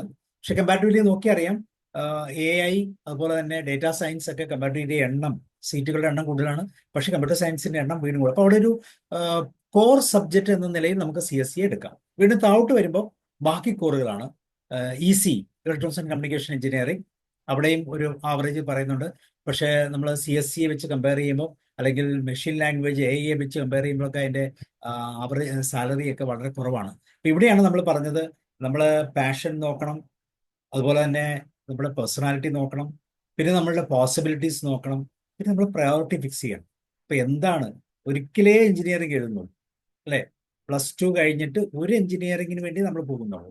അപ്പൊ ആ പോകുന്ന എഞ്ചിനീയറിംഗ് ഏറ്റവും ബെസ്റ്റ് ആയിട്ടുള്ള ഒരു തലം. എല്ലാവർക്കും ആ ബെസ്റ്റ് പെർഫോമൻസ് എടുക്കാൻ പറ്റുമെന്നൊന്നുമില്ല. കാരണം നമ്മളുടേതായ ഒരു ബയോളജിക്കൽ പാർട്ട് ഉണ്ട് അതിനകത്ത്. മെമ്മറി ഒരു ഇമ്പോർട്ടൻ്റ് ആണ്, കാര്യങ്ങൾ ഗ്രാസ്പ് ചെയ്യാനുള്ള. പിന്നെ നമ്മൾ 12 വരെ പഠിച്ച രീതികൾ, ലേണിംഗ് സ്റ്റൈലുകൾ ഇസ് വെരി ഇമ്പോർട്ടൻറ്റ്. അപ്പൊ ഇതെല്ലാം കൺസിഡർ ചെയ്യുമ്പോൾ ഒരു കുട്ടിക്ക് എടുക്കാൻ പറ്റുന്ന മാക്സിമം എഫേർട്ട് എടുക്കാൻ വേണ്ടി ഗോൾ സെറ്റ് ചെയ്യുമ്പോൾ നമ്മൾ ഇങ്ങനെയുള്ള കാര്യങ്ങളൊക്കെ കൃത്യമായിട്ടൊന്ന് മനസ്സിലാക്കുന്നത് എപ്പോഴും നന്നായിരിക്കും. ഓക്കെ, ഇത് 2023 and 2024 ബേസ്ഡ് ആയിട്ടുള്ള ഒരു കമ്പാരിസൺ ആണ്. ഓൾമോസ്റ്റ് നമ്മളിത് പറഞ്ഞു കഴിഞ്ഞു. 2023 to 2024 എന്ന് വെച്ചാൽ കഴിഞ്ഞ വർഷം, മുമ്പിലത്തെ വർഷവും കഴിഞ്ഞ വർഷവും തമ്മിൽ എപ്പോഴും നോക്കി അറിയാം ഒരു പ്ലസ് ഗ്രോത്ത് നമുക്ക് കാണാം. CSE +4% ഗ്രോത്ത് ഉണ്ട്, AIയിൽ 25% ഗ്രോത്ത് ഉണ്ട്, EC electronics and communication 5%, mechanical 2.5. നോക്കൂ, AI ആൻഡ് DS അത്രമാത്രം ഗ്രോത്ത്, അത് എല്ലാ ഫീൽഡിലും IIT-യിലുണ്ട്, NIT-യിലുണ്ട്, IIIT-യിലുണ്ട്. അപ്പൊ ഈ ഒരു ബ്രാഞ്ച് പുതിയ ഒരു കാറ്റഗറിയിലേക്ക് വരികയാണ്. സീറ്റ് എങ്ങനെയാണെന്ന് നോക്കൂ. സീറ്റ് നമ്മൾ കഴിഞ്ഞ ഇതിൽ നോക്കിയിരുന്നു. Data seat 1500, 1200 seat. അപ്പൊ കമ്പാരിറ്റീവ് സീറ്റ് കുറവാണ്, അതനുസരിച്ച് പ്ലേസ്മെന്റിന്റെ സാധ്യതകളും അതേപോലെ തന്നെ ഇരിക്കും. അപ്പൊ അങ്ങനെയുള്ള കാര്യങ്ങൾ നോക്കണം. പിന്നെ മറ്റൊരു പോയിന്റ് നമ്മൾ പ്രത്യേകം ശ്രദ്ധിക്കേണ്ടത്, AI ബേസ്ഡ് ആയിട്ടുള്ള എല്ലാ ജോലികളും, ഇപ്പൊ നമ്മൾ AI ബേസ്ഡ് ആയിട്ടുള്ള കുറേ ജോലി, AI ML, data science, cyber security, ഇങ്ങനെയുള്ള കോഴ്സുകൾ മിക്കവാറും AI തന്നെ ഉപയോഗിച്ചുകൊണ്ട് അതിന്റെ വർക്കുകൾ ചെയ്യാൻ പറ്റുന്ന കേപ്പബിലിറ്റി ഉള്ള കോഴ്സുകളാണ്. അപ്പൊ അതുകൊണ്ട് എന്ത് പറ്റുമെന്ന് വെച്ചാൽ, കമ്പാരിറ്റീവ്ലി സീറ്റുകളുടെ എണ്ണം മുന്നോട്ട് പോകുന്തോറും, പ്രത്യേകിച്ച് ആർട്ടിഫിഷ്യൽ ഇന്റലിജൻസ് വളരെ കൂടി വരുന്ന ഒരു സമയത്ത് ഏറ്റവും ആക്യുറേറ്റ് ആയിട്ട് നമ്മൾ ChatGPT-യോട് ഒരു കാര്യം ചോദിച്ചാൽ കിട്ടുന്നത് പോലെ നമുക്ക് നമ്മുടെ മനസ്സിൽ എത്ര വർഷം കൊണ്ടാണ് അല്ലെങ്കിൽ എത്ര നാൾ പ്രയത്നിച്ചാലാണ് അങ്ങനെ ഒരു കൺസോൾട്ടേഷൻ ഉണ്ടാക്കിയെടുക്കാൻ പറ്റുന്നത്? ഒരിക്കലും എളുപ്പമല്ല. അപ്പൊ അതുകൊണ്ട് തന്നെ ഈ കമ്പ്യൂട്ടർ ബേസ്ഡ് ആയിട്ടുള്ള അല്ലെങ്കിൽ AI ബേസ്ഡ് ആയിട്ടുള്ള വർക്കുകൾ വരാനുള്ള സാധ്യതയുള്ളതുകൊണ്ട് തീർച്ചയായിട്ടും ഇതിനുള്ള പൊട്ടൻഷ്യലും കുറയും. പക്ഷേ ടോപ്പ് നിൽക്കുന്നവർക്ക് പൊട്ടൻഷ്യൽ കൂടും, സാലറി കൂടും, പക്ഷെ ജോബിന്റെ എണ്ണം കുറയും. അപ്പൊ അതൊരു ക്രൈസിസ് പോയിന്റ് അവിടെ. പക്ഷെ CS-ന് കമ്പാരിറ്റീവ്ലി ബ്രാഞ്ചസിന്റെ എണ്ണം കൂടുതലാണ്, അല്ലെങ്കിൽ ഇൻടേക്ക് കൂടുതലാണ്, അതനുസരിച്ചുള്ള വേക്കൻസീസും വരും. തിരിച്ച് കോർ ബ്രാഞ്ചിലേക്ക് വരുമ്പോഴും ഈ പറയുന്ന പ്രോബ്ലം ഉണ്ട്. അപ്പൊ ഇതൊക്കെ കരിയർ സെലക്ഷൻ ഇമ്പോർട്ടൻ്റ് ആണ്. നമ്മൾ പ്രത്യേകം ശ്രദ്ധിച്ച് വേണം അനലൈസ് ചെയ്യാൻ. ഞാനത് പറഞ്ഞു 2023-ല്. ഇനി വേറൊരു പ്രൊജക്ഷൻ ഉണ്ട്, 24 to 25 ഒരു പ്രൊജക്ഷൻ ഉണ്ട്. എന്ന് വെച്ചാൽ കഴിഞ്ഞ വർഷം നമ്മൾ ശ്രദ്ധിച്ച് നോക്കിയറിയാം, 2024-ൽ ഇറങ്ങിയ കുട്ടികൾക്ക് പലർക്കും അല്ലെങ്കിൽ ഈ വർഷം, കഴിഞ്ഞ വർഷത്തെ ജോലിക്ക് പ്രശ്നം ഉണ്ടായിരുന്നു, ഈ വർഷവും കരിയർ റിലേറ്റഡ് ആയിട്ടുള്ള പ്രശ്നത്തിൽ ക്യാമ്പസ് സെലക്ഷനൊക്കെ സ്വല്പം പുറകിലാണ്. ഇവിടെ നോക്ക്, മെക്കാനിക്കൽ -5 ആണ്, CS +4 ഉള്ളൂ, +5, അങ്ങനെയുള്ള വേരിയേഷൻസ് ഇവിടെയുണ്ട്. പക്ഷെ അപ്പോഴും AI ആൻഡ് ഡാറ്റ സയൻസിൽ കൺസിഡറബിൾ ആയിട്ടുള്ള ഇൻക്രീസ് ഇവിടെ കാണാൻ പറ്റും. ദാറ്റ് ഈസ് ഫാസ്റ്റ് ഗ്രോയിങ് ഒരു ഫീൽഡ് നമുക്ക് വേണമെങ്കിൽ പറയാം. അതനുസരിച്ച് അതിൻ്റെ അകത്ത് റിസ്ക്കും ഉണ്ട്. കാരണം അത്ര കൃത്യമായ രീതിയിൽ നമുക്കറിയാം, ഒരു എഞ്ചിനീയറിംഗ് പഠിക്കുമ്പോൾ മാത്സ് എന്ന് പറഞ്ഞ വളരെ മാത്സ്, നമ്മൾ ആദ്യത്തെ ആ ഒരു പേഴ്സണാലിറ്റി ട്രയൽ സ്കിൽ സെറ്റ് പറഞ്ഞപ്പോൾ മാത്സ് ഓറിയന്റഡ് ആയിരിക്കണം, മാത്സ് ഇഷ്ടമുള്ളവരായിരിക്കണം, മാത്സ് എന്ന് പറയുന്നത് പാഷനേറ്റ് ആയിരിക്കണം എന്ന് നമ്മൾ പറഞ്ഞു. അങ്ങനെ പാഷനേറ്റ് ആയിട്ട് അല്ലെങ്കിൽ മാത്സിൽ പാഷനേറ്റ് ഉള്ള ഒരു വ്യക്തിക്ക് തീർച്ചയായിട്ടും എഞ്ചിനീയറിംഗ് കോളേജിലേക്ക് കയറി എഞ്ചിനീയറിംഗ് പഠിക്കുമ്പോൾ ഏകദേശം 6 സെമസ്റ്ററിലും എഞ്ചിനീയറിംഗ് പഠിക്കാനുണ്ട്, 12 ട്രാൻസ്ഫോംസ് പഠിക്കാനുണ്ട്. ഇതൊക്കെ സാധാരണ എല്ലാവരും പഠിച്ച് പാസ്സാകുന്നതാണ്, പേടിക്കാനൊന്നുമില്ല. പക്ഷേ മാത്സിനോട് ഒരു ഇൻട്രസ്റ്റ് ഉള്ള വ്യക്തിയാണെങ്കിൽ അത് ക്രാക്ക് ചെയ്യാൻ എളുപ്പമാണ്, അത് കംപ്ലീറ്റ് ചെയ്ത് പോകാൻ എളുപ്പമാണ്. പേപ്പറുകളൊന്നും അരിയർ വരാതെ മുന്നോട്ട് പോകാൻ വളരെ ഫാസ്റ്റായിട്ട് പോകാൻ പറ്റും. അല്ലെങ്കിൽ ഇപ്പോൾ തന്നെ മാത്സുമായിട്ടുള്ള ഒരു അഫിനിറ്റി ഉണ്ടാകണം. നല്ല നല്ല ടീച്ചേഴ്സുമായിട്ട് അസോസിയേറ്റ് ചെയ്ത്, നല്ല ട്യൂഷൻ സെൻ്ററുമായിട്ട് അസോസിയേറ്റ് ചെയ്ത്, അല്ലെങ്കിൽ മാത്സിനെ കൂടുതൽ ഇഷ്ടപ്പെട്ട് പോയി അതിനെ എഞ്ചിനീയറിംഗിലേക്ക് പോകാനുള്ള ഒരു സാധ്യത അവിടെയാണ്. പാഷനേറ്റ് ആയിട്ടുള്ള പാഷൻ നമുക്ക് ഉണ്ടാക്കിയെടുക്കാവുന്നതേ ഉള്ളൂ. അതിന് ചില മെക്കാനിസംസ് ഉണ്ട്, ആ പാഷൻസിലൂടെ നമുക്ക് കടന്നു പോകും. അപ്പൊ ഇങ്ങനെ ഒരു ട്രെൻഡ്, ഒരു പ്രൊജക്ഷൻ ഉണ്ട് എന്ന് കൂടെ ഞാൻ പറയട്ടെ. ദെൻ നോക്കുക, the future of core engineering branches. Yes, വളരെ ഇമ്പോർട്ടൻ്റ് ആയിട്ടൊരു ഏരിയ ആണ്. നമുക്കറിയാം AI ഇറയിലാണ് നമ്മൾ നിൽക്കുന്നത്, എന്തും AI ആണ്. നമുക്ക് സ്കൂൾ കുട്ടികൾക്കൊരു ഡേറ്റ വേണമെങ്കിൽ, അല്ലെങ്കിൽ ഒരു സെമിനാറാണ്, വളരെ ഈസിയാണ് അല്ലേ? ജസ്റ്റ് AI-യോട് ചോദിച്ചാൽ മതി, ഡീപ്സീക്കിനോട് ചോദിച്ചാൽ മതി, ക്രോഗിനോട് ചോദിച്ചാൽ മതി. അപ്പൊ ഏതൊരു തലത്തിൽ നിന്നുകൊണ്ട് നമ്മൾ ഈ പറയുന്ന AI ഫീൽഡിലേക്ക് അറ്റാച്ച്ഡ് ആകുന്നു. അപ്പോൾ ഇങ്ങനെ ചോദിക്കും, AI നിങ്ങളെ റീപ്ലേസ് ചെയ്യുമോ? തീർച്ചയായും AI റീപ്ലേസ് ചെയ്യത്തില്ലെങ്കിലും AI അറിയാവുന്ന ഒരാൾ റീപ്ലേസ് ചെയ്യും എന്നാണ് പറയുന്നത് അല്ലെ? ടീച്ചേഴ്സിനെ റീപ്ലേസ് ചെയ്യാം, ഡോക്ടേഴ്സിനെ റീപ്ലേസ് ചെയ്യാം, എഞ്ചിനീയേഴ്സിനെ റീപ്ലേസ് ചെയ്യാം. എങ്ങനെയാണ്? AI അറിയാവുന്ന ഒരു എഞ്ചിനീയർ അല്ലെങ്കിൽ ഒരു ഡോക്ടർ അല്ലെങ്കിൽ ഒരു ടീച്ചർ വന്നാൽ തീർച്ചയായിട്ടും ആ ചാൻസ്, ഇപ്പോൾ നമ്മൾ എക്സസൈസ് ചെയ്യുന്ന ചാൻസ് തീർച്ചയായിട്ടും അവർ കൊണ്ടുപോകാനുള്ള സാധ്യതയുണ്ട്. അപ്പോൾ എപ്പോഴും നമ്മൾ ഒരു AI-യുമായിട്ടൊരു കമ്പാനിയൻഷിപ്പ് ഉണ്ടാക്കണം. അങ്ങനെയാണെങ്കിൽ എങ്ങനെയാണ് ഈ കോർ എഞ്ചിനീയറിംഗ്, കോർ മോശമല്ലെന്ന് പറഞ്ഞു, കോറൊന്നും നഷ്ടപ്പെടാൻ പോകുന്നില്ലെന്ന് പറഞ്ഞു, കോർ എപ്പോഴും കോർ തന്നെയാണ്. പക്ഷെ കോറിനും അതിൻ്റെതായ ചില ചേഞ്ചസ് ഉണ്ടാകും. അപ്പൊ ഈ ചേഞ്ചസ് കൃത്യമായിട്ട് നമ്മൾ മനസ്സിലാക്കിയിട്ട് വേണം നമ്മൾ എന്ത് ചെയ്യാൻ, മുന്നോട്ട് പോകാൻ. അപ്പൊ നമുക്ക് നോക്കാം എന്താണ് അവിടെ സംഭവിക്കാൻ പോകുന്നത് എന്നൊന്ന് നോക്കാം. ഫ്യൂച്ചർ ഓഫ് കോർ എഞ്ചിനീയറിംഗ് നോക്കൂ. സിവിൽ എഞ്ചിനീയറിംഗ് പ്ലസ് AI-യിലേക്ക് വരുമ്പോൾ അവിടെ ഒരു സ്മാർട്ടർ ഇൻഫ്രാസ്ട്രക്ചർ ആയിട്ട് മാറും.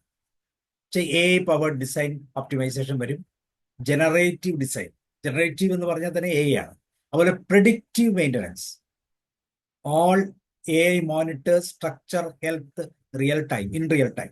ഓക്കെ, അതുപോലെ autonomous constructions, drones, 3D printing, robotic brick laying, ഇതെല്ലാം ഉപയോഗിച്ചുകൊണ്ടുള്ള ഒരു തരത്തിലുള്ള സിസ്റ്റം. അതുപോലെ smart city planning, AI analyze traffic pollution urban. നമ്മൾ പറയത്തില്ലേ AI വരുന്നു, ഡ്രൈവർലെസ് കാർ വന്നു, ട്രാഫിക്കിന്റെ പ്രശ്നമുണ്ടോ? പിന്നെ എന്തിനാണ് ട്രാഫിക് പേഴ്സൺ, എന്തിനാണ് ഇൻഷുറൻസുകാർ, അല്ലേ? അങ്ങനെ ഒത്തിരിയും ജോലികൾ റീപ്ലേസ് ചെയ്യപ്പെടും ഇങ്ങനെയുള്ള ചില അപ്പൊ ഇവിടെയെല്ലാം സിവിൽ എഞ്ചിനീയറിംഗ് പ്ലസ് AI ഒരു സ്മാർട്ടർ ഇൻഫ്രാസ്ട്രക്ചറിലേക്ക് മാറും. അപ്പൊ ഇങ്ങനെ സിവിൽ മാറും. ഇങ്ങനെ മാറണമെങ്കിൽ എന്ത് ചെയ്യണം? നമ്മൾ കുട്ടികൾ, അല്ലെങ്കിൽ ഇവിടെ ജോയിൻ ചെയ്യുന്ന കുട്ടികൾ സിവിൽ എഞ്ചിനീയറിംഗിന്റെ ബേസിന്റെ കൂടെ ഒരു കോർ എലമെന്റ് ആയിട്ട് AI കൂടെ അസോസിയേറ്റ് ചെയ്യണം. അതിനെന്ത് ചെയ്യണം? AI നേരത്തെ തന്നെ ഹാൻഡിൽ ചെയ്യാൻ പഠിക്കണം. അങ്ങനെ AI കൂടി അസോസിയേറ്റ് ചെയ്ത് സിവിൽ എഞ്ചിനീയറിനെ നമുക്ക് മുന്നോട്ട് കൊണ്ടുപോകാൻ പറ്റണം. നോക്കാം അടുത്ത് മെക്കാനിക്കൽ എഞ്ചിനീയറിംഗ് പ്ലസ് AI. അതായത് നമ്മൾ ഇൻഡസ്ട്രിയൽ റെവല്യൂഷൻ 4.0 ആ ടൈറ്റിലേക്ക് നമ്മൾ കണക്ട് ചെയ്യുകയാണ്. പ്രഡിക്റ്റീവ് മൈൻഡ്, അവിടെ നമ്മൾ കണ്ടാണ് പ്രഡിക്റ്റീവ് മൈൻറ്റനൻസ്. ഇത് AI സാധ്യമാണ്. നമുക്ക് പ്രഡിക്റ്റീവ് മെയിൻ്റനൻസ് എളുപ്പമല്ല, കാരണം നമ്മൾ ബുക്കിൽ നോക്കണം, നമ്മളുടെ റിപ്പോർട്ട് നോക്കണം, ഇന്ന സ്ഥലത്ത് മെയിൻ്റനൻസ് ചെയ്യാണ്ടെന്ന് നോക്കണം. ഇതങ്ങനെയല്ല, AI ആണ് കൃത്യമായിട്ട് പോപ്പപ്പ് ചെയ്യും. നമ്മളുടെ കാറുകൾക്ക് നമ്മുടെ പൊല്യൂഷൻ നഷ്ടപ്പെട്ടു കഴിഞ്ഞാൽ ഉടൻ തന്നെ അവിടെ പോപ്പപ്പ് ചെയ്യും, നിങ്ങളുടെ പൊല്യൂഷൻ നഷ്ടപ്പെട്ടു, അല്ലെങ്കിൽ കഴിഞ്ഞിരിക്കുന്നു, നിങ്ങൾ എടുത്തോളൂ, ഇല്ലെങ്കിൽ ലീഗൽ പ്രോബ്ലംസിലേക്ക് വരാൻ സാധ്യതയുണ്ടെന്ന് പറയും. ഇങ്ങനെയുള്ള ഇൻഫർമേഷൻ തന്നിരിക്കും. ഒരു എന്താ പറയുന്നത്, LIC എക്സ്പയർ ആയി കഴിഞ്ഞാൽ ഉടൻ തന്നെ അവർ നമ്മളെ ഓർമ്മിപ്പിക്കും. അപ്പൊ ഇങ്ങനെയുള്ള പ്രഡിക്റ്റീവ് ആയിട്ടുള്ള സിസ്റ്റം. ഇവിടെ പ്രഡിക്റ്റീവ് മെയിൻ്റനൻസ് ആണ്. മെക്കാനിക്കലെ സംബന്ധിച്ചുള്ള മെയിൻ്റനൻസ് ആസ്പെക്റ്റുകളാണ്. അതുപോലെ റോബോട്ടിക്സ് ആൻഡ് ഓട്ടോമേഷൻ, ഇവിടെ AI ഡ്രിവൺ CNC മെഷീൻസ്, അതുപോലെ തന്നെ കോബോട്ട്സ്, ഇതെല്ലാം ഉപയോഗിക്കും. ജനറേറ്റീവ് ഡിസൈൻ വീണ്ടും ഇവിടെ AI ആസ്പെക്ട് ആണ്. EV ഇലക്ട്രിക്കൽ വെഹിക്കിൾസ്, അതുപോലെ തന്നെ എയ്റോസ്പേസ് ഇന്നോവേഷൻ, ഇവിടെ എല്ലാം AI ഒപ്റ്റിമൈസേഷൻ വരും. ഇപ്പൊ എന്താ സംഭവിക്കുന്നത്? ഒരു കൺവെൻഷണൽ മെക്കാനിക്കൽ എഞ്ചിനീയറിംഗിന്റെ അപ്പുറത്തായിട്ട് AI അറിയാവുന്ന രീതിയിലുള്ള ഒരു മെക്കാനിക്കൽ എഞ്ചിനീയറിംഗിന്റെ ഒരു പുതിയ ഡൊമൈനിലേക്ക് നമ്മൾ ചേഞ്ച് ഓവർ ചെയ്യുക. So we call it as industry 4.0. Then EEE electrical electronics engineering, ഇവിടെ എന്താണ്? AI. അപ്പൊ സ്മാർട്ട് എനർജി ആൻഡ് ഓട്ടോമേഷനിലേക്ക് മാറും. അവിടെയും സ്മാർട്ട് ഗ്രിഡ് എന്ന് വെച്ചാൽ ഇലക്ട്രിക്കലുമായി ബന്ധപ്പെട്ട് നമ്മുടെ പവർ സപ്ലൈ ഗ്രിഡുകൾ അതെല്ലാം ഓട്ടോമാറ്റിക് ആണ്, AI ബാലൻസ്ഡ് ആണ്, അല്ലെങ്കിൽ AI കൺട്രോൾഡ് ആണ്. എനർജി ഫോർകാസ്റ്റിംഗ്, എത്ര എനർജി ഇങ്ങോട്ടൊക്കെ ചേഞ്ച് ചെയ്യണം, എനർജി ലോസ് വരാതിരിക്കാനൊക്കെ ഉള്ള പ്രിക്കോഷൻസ് നമുക്ക് ചെയ്യാം. അതുപോലെ തന്നെ ഫോൾട്ട് ഡിറ്റക്ഷൻ, അതുപോലെ industrial automation. Then one more field, there is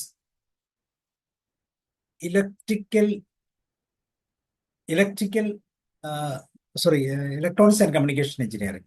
ഇവിടെ AI ചേർന്ന് AI chips and edge computing എന്ന് പറയുന്നൊരു പുതിയ, നമുക്കറിയാം ഇന്റർനെറ്റ് ഓഫ് തിങ്സ് എന്നൊക്കെ പറയുന്ന സെൻസേഴ്സ് ഉപയോഗിച്ച് ഒരു ഷോപ്പിലുള്ള, അല്ലെങ്കിൽ ഒരു ബാസാറിലുള്ള, അല്ലെങ്കിൽ എന്താ പറയാ, ഒരു ലുലു മാൾ, അതുപോലത്തെ മാളുകളിലുള്ള എല്ലാ ഡിവൈസിനെയും നമുക്ക് വീട്ടിൽ നിന്ന് തന്നെ സെർച്ച് ചെയ്ത് കണ്ടെത്താം. അതിന്റെ ക്വാളിറ്റീസ്, അതിന്റെ പ്രൈസ്, അങ്ങനെയുള്ള കാര്യങ്ങൾ. അങ്ങനെയുള്ള ഇന്റർനെറ്റ് ഓഫ് തിങ്സ് നമുക്ക് പറയില്ലേ, റിമോട്ട് ഉപയോഗിച്ച് നമ്മൾ ഫാൻ ഓഫ് ചെയ്യുന്നു, TV ഓഫ് ചെയ്യുന്നു, അല്ലെങ്കിൽ മൊബൈൽ ഉപയോഗിക്കുന്നു, ഇവിടെയെല്ലാം ഇന്റർനെറ്റ് ഓഫ് തിങ്സിന്റെ സാധ്യതകളാണ്. അപ്പൊ ഇങ്ങനെയുള്ള embedded AI, embedded system, VLSI, very large scale integration, അതുപോലെ ഓട്ടോണോമസ് വെഹിക്കിൾസ്, അതുപോലെ റഡാർ, LiDAR, AI പ്രോസസ്സിംഗ്, ഡ്രോണുകൾ, ഇങ്ങനെയുള്ള ഏരിയകളിലേക്കൊക്കെ ഇലക്ട്രോണിക്സ് ആൻഡ് കമ്മ്യൂണിക്കേഷൻ ചെയ്യുന്നത്. അതുപോലെ കെമിക്കൽ, ഇറ്റ്സ് വെരി കോർ ആയിട്ടുള്ള ഒരു സബ്ജക്റ്റ് ആണ്. ഇത് സസ്റ്റൈനബിൾ ടെക്നോളജി ആയിട്ട്, അല്ലെങ്കിൽ ടെക്കായിട്ട് കൺവേർട്ട് ചെയ്യും.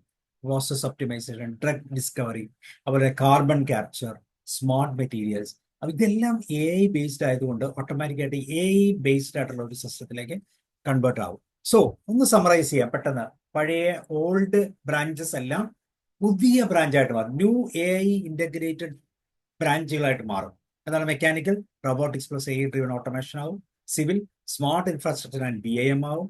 Electrical smart grid and renewable energy ആവും. Chemical pharma AI and nano technology ആവും. ഓട്ടോമൊബൈൽ EV ആൻഡ് ഓട്ടോണമസ് വെഹിക്കിളിലേക്ക് മാറും. അതിനനുസരിച്ചുള്ള സ്കില്ലുകൾ എങ്ങനെയാ നോക്കൂ, എല്ലാം Python, ROS, AI, IoT, AI, ഇങ്ങനെയുള്ള കാര്യങ്ങൾ. അപ്പൊ ഇതെല്ലാം എന്താണ്? കോർ ബ്രാഞ്ച് ആസ് സച്ച് ഇതുമായിട്ട് അസോസിയേറ്റ് ചെയ്യും, ഒരു ഇന്റഗ്രേഷൻ സംഭവിക്കും. അപ്പൊ ഈ ഇന്റഗ്രേഷൻ സംഭവിക്കുമ്പോൾ ആ ഇന്റഗ്രേഷൻ അക്സെപ്റ്റ് ചെയ്യാൻ പറ്റുന്ന ഒരു മൈൻഡ് സെറ്റ്, അല്ലെങ്കിൽ നമ്മുടെ സ്കിൽ സെറ്റ് നമ്മൾ തീർച്ചയായിട്ടും ഡെവലപ്പ് ചെയ്യണം. അപ്പൊ അതാണ് ന്യൂ ജനറേഷൻ കോർ എഞ്ചിനീയറിംഗ് എന്ന് പറയുന്ന ഏരിയ. ഒരിക്കൽ കൂടി നമുക്കൊന്ന് കേരളത്തിലേക്ക് ഒന്ന് വരാം. ടോപ്പ് എഞ്ചിനീയറിംഗ് കോളേജസ് ആണ് കേരളത്തിലെ ടോപ്പ് എഞ്ചിനീയറിംഗ് കോളേജസ് ആണ്. ഏറ്റവും പ്രധാനപ്പെട്ട എഞ്ചിനീയറിംഗ് കോളേജസ് എന്ന് വെച്ചാൽ കോളേജ് ഓഫ് എഞ്ചിനീയറിംഗ് CET. ഏറ്റവും അഡ്വാൻസ്ഡ് ആയിട്ടുള്ള കോഴ്സുകൾ എന്തൊക്കെയാണ്? നമ്മൾ കണ്ട ഈ കോറ് അല്ലെങ്കിൽ നമ്മൾ കമ്പ്യൂട്ടർ സയൻസ്, ഇൻഫർമേഷൻ ടെക്നോളജി എന്നുള്ളതിനേക്കാളൊക്കെ ഉപരിയായിട്ട് എന്തൊക്കെയാണ് എന്നുള്ളത് ഏറ്റവും കുറച്ച് കോളേജ് മാത്രമേ ഉള്ളൂ. ഇതുപോലെ പല കോളേജുകളിലുമുണ്ട്, പ്രൈവറ്റ് കോളേജുകളിലുമുണ്ട്. ഇവിടെ കോളേജ് ഓഫ് എഞ്ചിനീയറിംഗ് CET-യിൽ AI, ഡേറ്റാ സയൻസ്, സൈബർ സെക്യൂരിറ്റിയുടെ ഏകദേശം 60 സീറ്റുകൾ സ്പെഷ്യലൈസേഷൻ ആണ്. അതുപോലെ തന്നെ കീമാണ് അതിൻ്റെ സ്റ്റാൻഡേർഡ്. അതുപോലെ model engineering college, AI and cloud computing, പുതിയ ഫീൽഡാണ്. വേക്കൻസി കുറവാണ്, അതനുസരിച്ച് ഔട്ട്പുട്ടിന്റെ വേക്കൻസി അല്ലെങ്കിൽ ജോബ് കിട്ടാനുള്ള വേക്കൻസി കുറവായിരിക്കും. അപ്പോൾ അവിടെ റിസ്ക് ഉണ്ട്. At the same time top ആണെങ്കിൽ തീർച്ചയായിട്ടും പോകാനുള്ള സാധ്യതയുണ്ട്. TKM college of engineering, IoT and internet of things, ഞാൻ പറഞ്ഞു സെൻസേഴ്സ് വെച്ച്, അതുപോലെ സൈബർ സെക്യൂരിറ്റി, അതുപോലെ NS കോളേജ് പാലക്കാട്, അവിടെ data science and AI, TMK Trivandrum, AI and blockchain എന്നൊക്കെ വളരെ ലേറ്റസ്റ്റ് ആയിട്ടുള്ള ടെക്നോളജിയാണ്. അതുപോലെ തന്നെ CUSAT, AI and big data, ഇതുപോലെ കുറേ ഇൻസ്റ്റിറ്റ്യൂഷൻസ് ഇവിടെ ഉണ്ട്. അങ്ങനെയുള്ള ഇൻസ്റ്റിറ്റ്യൂഷനുമായിട്ട് ബന്ധപ്പെട്ട് പുതിയ കോഴ്സുകൾ, ഇതാണ് ആ ചേഞ്ച് എന്ന് പറയുന്നത്. അപ്പോൾ പുതിയ പുതിയ കോഴ്സുകൾ വരുമ്പോൾ നമുക്കിത് എടുക്കണോ വേണ്ടയോ എന്നൊക്കെ ഉള്ള സംശയങ്ങൾ വരും. അപ്പൊ ഇതിന്റെ പൊട്ടൻഷ്യൽ, ഇതിന് നമ്മൾ എന്താണ് സ്കിൽ സെറ്റിൽ കൊടുക്കേണ്ടത്, ആ സ്കിൽ സെറ്റ് ഇമ്പോർട്ടൻ്റ് ആണ്. ഇങ്ങനെയുള്ള കപ്പാസിറ്റി നമുക്കുണ്ടോ? നമ്മളെക്കുറിച്ച് ഹുവാമൈ എന്നൊരു ചോദ്യം നമ്മളെക്കുറിച്ച് അറിയാം, നമ്മുടെ മക്കളെക്കുറിച്ച്, നമ്മുടെ കുട്ടികളെക്കുറിച്ചൊക്കെ അങ്ങനെ ഒരു ചോദ്യം തീർച്ചയായിട്ടും റൈസ് ചെയ്യണം. നമ്മളെക്കുറിച്ച് കൂടുതൽ അറിയാൻ, നമ്മുടെ സ്കിൽ സെറ്റ് അറിയാൻ, പേഴ്സണാലിറ്റി ട്രൈറ്റ്സ് അറിയാൻ, നമ്മുടെ പാഷൻ അറിയാൻ, അതുപോലെ നമ്മുടെ പ്രയോറിറ്റി, പോസിബിലിറ്റീസ് എല്ലാം അറിയാനുള്ള ഒരു സാധ്യത നമ്മൾ തുറന്നു കൊടുക്കുമ്പോഴാണ് ഇത് വരുന്നത്. അതുപോലെ തന്നെ കുറച്ച് പ്രൈവറ്റ് എഞ്ചിനീയറിംഗ് കോളേജ് ഇതുപോലെയുണ്ട്. അമൃത വിദ്യാലയ, അവിടെ AI and cyber security, block chain 120 സീറ്റുകളുണ്ട്. Rajagiri cloud computing and data science, and Saintgits college Kottayam, AI and full stack development, അതുപോലെ തന്നെ FISAT, IoT and cyber security, ഇങ്ങനെ കുറേ കോളേജുകളുണ്ട്. ഞാൻ എല്ലാം എടുത്തിട്ടില്ല. അപ്പൊ ഇങ്ങനെയുള്ള പുതിയ കോഴ്സുകളുമുണ്ട്. ഈ കോഴ്സുകൾ നല്ലതാണ്. പക്ഷെ ആ കോഴ്സുകൾ സെലക്ട് ചെയ്യുമ്പോൾ ഞാൻ ആദ്യം പറഞ്ഞ ആ 4 P's ഒന്ന് കൃത്യമായിട്ട് നമ്മളിലൂടെ ഒന്ന് കടത്തിവിടാം. നമ്മൾ എന്ന് പറയുന്ന വ്യക്തിയിലൂടെ ആ 4 P's ഒന്ന് പോകണം. അതിന് തീർച്ചയായിട്ടും പേരൻസിന്റെ സഹായം വേണം, അല്ലെങ്കിൽ എക്സ്പെർട്ട് മെന്റേഴ്സിന്റെ സഹായം വേണം, കരിയർ കൗൺസിലേഴ്സിന്റെ സഹായം വേണം, ടീച്ചേഴ്സിന്റെ സഹായം വേണം. അപ്പൊ ഇങ്ങനെ ഒരു എൻവയോൺമെന്റിലാണ് കുട്ടികൾക്ക് അത് ഈസി ആയിട്ട് ക്യാപ്ചർ ചെയ്യാൻ പറ്റും. സോ ഇത്രയും ടോപ്പിക്കുകളാണ് പ്രധാനമായിട്ടും career selection planning, particularly engineering എന്ന് പറയുന്നൊരു ഫീൽഡിൽ നമുക്ക് മനസ്സിലാക്കാനുള്ളത്. സോ ഈ വിഷയവുമായി ബന്ധപ്പെട്ട് എന്തെങ്കിലുമൊക്കെ സംശയങ്ങൾ ഉണ്ടെങ്കിൽ ചോദിക്കാം, എന്തെങ്കിലും കൂടുതൽ അറിയാനുണ്ടെങ്കിൽ ചോദിക്കാം.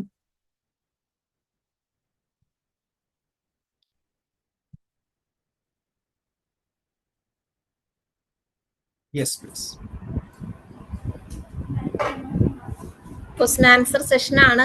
ആരെങ്കിലും സംശയങ്ങളുള്ളവരുണ്ടെങ്കിൽ സാറിനോട് ഈ ഒരു അവസരം പ്രയോജനപ്പെടുത്തുക. കുട്ടികൾ ആരുണ്ടെങ്കിലും നിങ്ങൾ ചോദിച്ചോ. കുട്ടികൾ ആരെങ്കിലും ഉണ്ടെങ്കിൽ. കുട്ടികളുണ്ടോ? കുട്ടികളില്ല, അച്ഛനുണ്ട്. ചോദിച്ചോ. ഈ ബ്ലോക്ക് ചെയിനെ പറ്റി പറഞ്ഞില്ലേ സാർ, എന്തായിരുന്നു ആ ബ്ലോക്ക് ചെയിൻ ഉദ്ദേശിച്ചത്? ബ്ലോക്ക് ചെയിൻ എന്ന് പറയുന്നത് ഇപ്പം ഇന്റർനെറ്റിന്റെ തലത്തിൽ ഏറ്റവും അഡ്വാൻസ്ഡ് ആയിട്ടുള്ള ടെക്നോളജിയാണ്. ഒരു ബിൽഡിംഗ്, ഒരു ഇൻഫർമേഷൻ ടെക്നോളജി അല്ലെങ്കിൽ കമ്പ്യൂട്ടർ സിസ്റ്റങ്ങൾ തമ്മിൽ കണക്ട് ചെയ്യാൻ വേണ്ടി ഉപയോഗിക്കുന്ന ഒരു പുതിയ ഏറ്റവും ലേറ്റസ്റ്റ് ആയിട്ടുള്ള ടെക്നോളജിയാണ്. ബ്രേക്ക് ചെയ്യാൻ പറ്റാത്ത രീതിയിൽ നമുക്ക് ഉപയോഗിക്കാൻ പറ്റുന്ന ഒരു പ്രോസസ്സാണ്, ഒരു സ്ട്രക്ചറാണ്. Okay sir, thank you. വളരെ ബുദ്ധിമുട്ടുള്ള, നല്ല മണി ട്രാൻസ്ഫർ ഒക്കെ പഠിക്കുന്ന അതിൽ ഒത്തിരി നടക്കുന്നില്ലേ? ഏതാണ് മണി ട്രാൻസ്ഫർ ഒക്കെ ഒത്തിരി ബ്ലോക്ക് ചെയിനിൽ നടക്കുന്നില്ലേ? അതെ. കാരണം നമ്മൾ ഫിനാൻഷ്യൽ സെക്യൂരിറ്റി എവിടെയൊക്കെ ആവശ്യമുണ്ടോ അവിടെയെല്ലാം ബ്ലോക്ക് ചെയിൻ ബേസ്ഡ് ആണ്. കാരണം അതിനെ ക്രാക്ക് ചെയ്ത് പൊട്ടിച്ചെടുക്കാൻ പറ്റത്തില്ല. അതുകൊണ്ട് ആ ഒരു രീതിയിൽ പ്രത്യേകിച്ച് ട്രേഡ് അങ്ങനെയുള്ള ഏരിയകളിലൊക്കെ ഉപയോഗിക്കുന്നുണ്ട്. ഇതൊരു ഡിസ്ട്രിബ്യൂട്ടഡ് ഡേറ്റാബേസ് ആണ്. കമ്പ്യൂട്ടർ നെറ്റ്വർക്കിനെ ഷെയർ ചെയ്യാൻ, അല്ലെങ്കിൽ കമ്പ്യൂട്ടർ ഷെയർഡ് ആയിട്ടുള്ള ഡിവൈസ് നമ്മൾ കണക്ട് ചെയ്യാനും ട്രാൻസാക്ഷൻസ് ചെയ്യാനും ഒക്കെ ഉപയോഗിക്കുന്ന ഒരു ഡിസ്ട്രിബ്യൂട്ടഡ് ഡേറ്റാബേസ് ആൻഡ് നെറ്റ്വർക്കിംഗ് സിസ്റ്റമാണ്. ഇപ്പോൾ ഉള്ള ഏറ്റവും ലേറ്റസ്റ്റ് ആയിട്ടുള്ള ടെക്നോളജിയാണ്.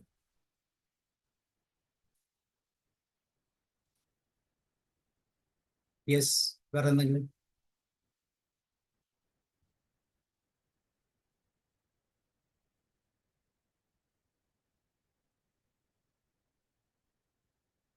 ആരും എഞ്ചിനീയറിംഗിന് പോകുന്നില്ല എന്ന് എനിക്ക് മനസ്സിലായി. സാബു സാറേ, ആരും ചോദിക്കാത്തത് കൊണ്ട് ഞാൻ എന്റെ ഭാഗത്തു നിന്ന് ഒരു സംശയം ചോദിക്കുവാണ്. സാറ് സയൻസ് റിലേറ്റഡ് ആയിട്ടുള്ള കുറച്ച് സ്കിൽ സെറ്റുകളെ കുറിച്ച് പറഞ്ഞിരുന്നു.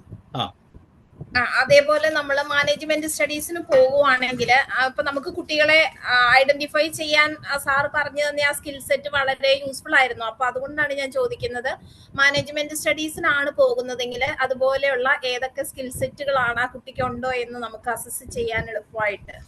നമ്മൾ സാധാരണ ഞാൻ പറഞ്ഞതനുസരിച്ച് ഇത് സ്ട്രീം ബേസ്ഡ് ആണ് ചെയ്തിരിക്കുന്നത്. അപ്പൊ സയൻസിന് ഉള്ള സ്കിൽ സെറ്റ് ഇതൊക്കെയാണ്.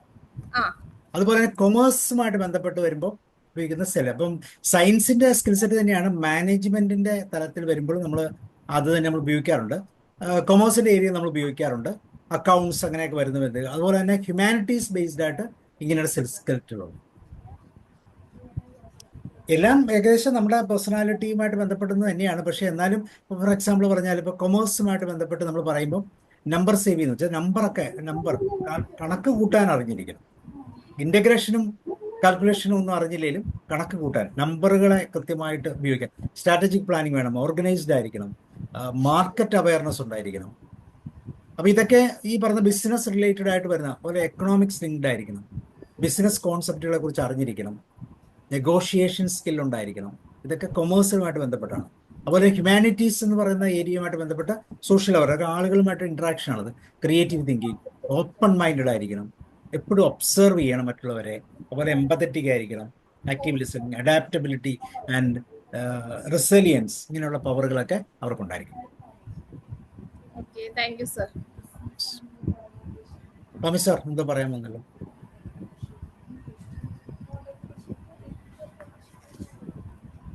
ടോമി സാർ പറഞ്ഞോളൂ. ഇല്ല സാർ, ഞാൻ ആ ബ്ലോക്ക് ചെയിനുമായിട്ട് ബന്ധപ്പെട്ട് കൂടുതൽ ചോദിച്ചതായിരുന്നു. അപ്പൊ അത് ഫിനാൻസുമായിട്ട് ബന്ധപ്പെട്ട് ഒത്തിരി ട്രാൻസാക്ഷനും അതൊരു ഇന്റർ നെറ്റ്വർക്ക് ഡിസ്ട്രിബ്യൂട്ടഡ് സിസ്റ്റമാണ്. ഡേറ്റാബേസ് ഉണ്ട്, കണക്ടിവിറ്റി ഉണ്ട്, നെറ്റ്വർക്ക് ഉണ്ട്. പ്രത്യേകിച്ച് ഹൈ സെക്യൂരിറ്റി ഉള്ള എല്ലാ കാര്യങ്ങളും ഇപ്പോൾ ബ്ലോക്ക് ചെയിൻ്റെ ഇപ്പൊ നമ്മൾ ഏറ്റവും കൂടുതൽ ബിറ്റ് കോയിൻ എന്ന് പറഞ്ഞൊരു കോൺസെപ്റ്റ്, ബിറ്റ് കോയിൻ, നമുക്ക് അതിനെക്കുറിച്ച് ഒന്നും അറിയില്ല. That is purely working on block chain.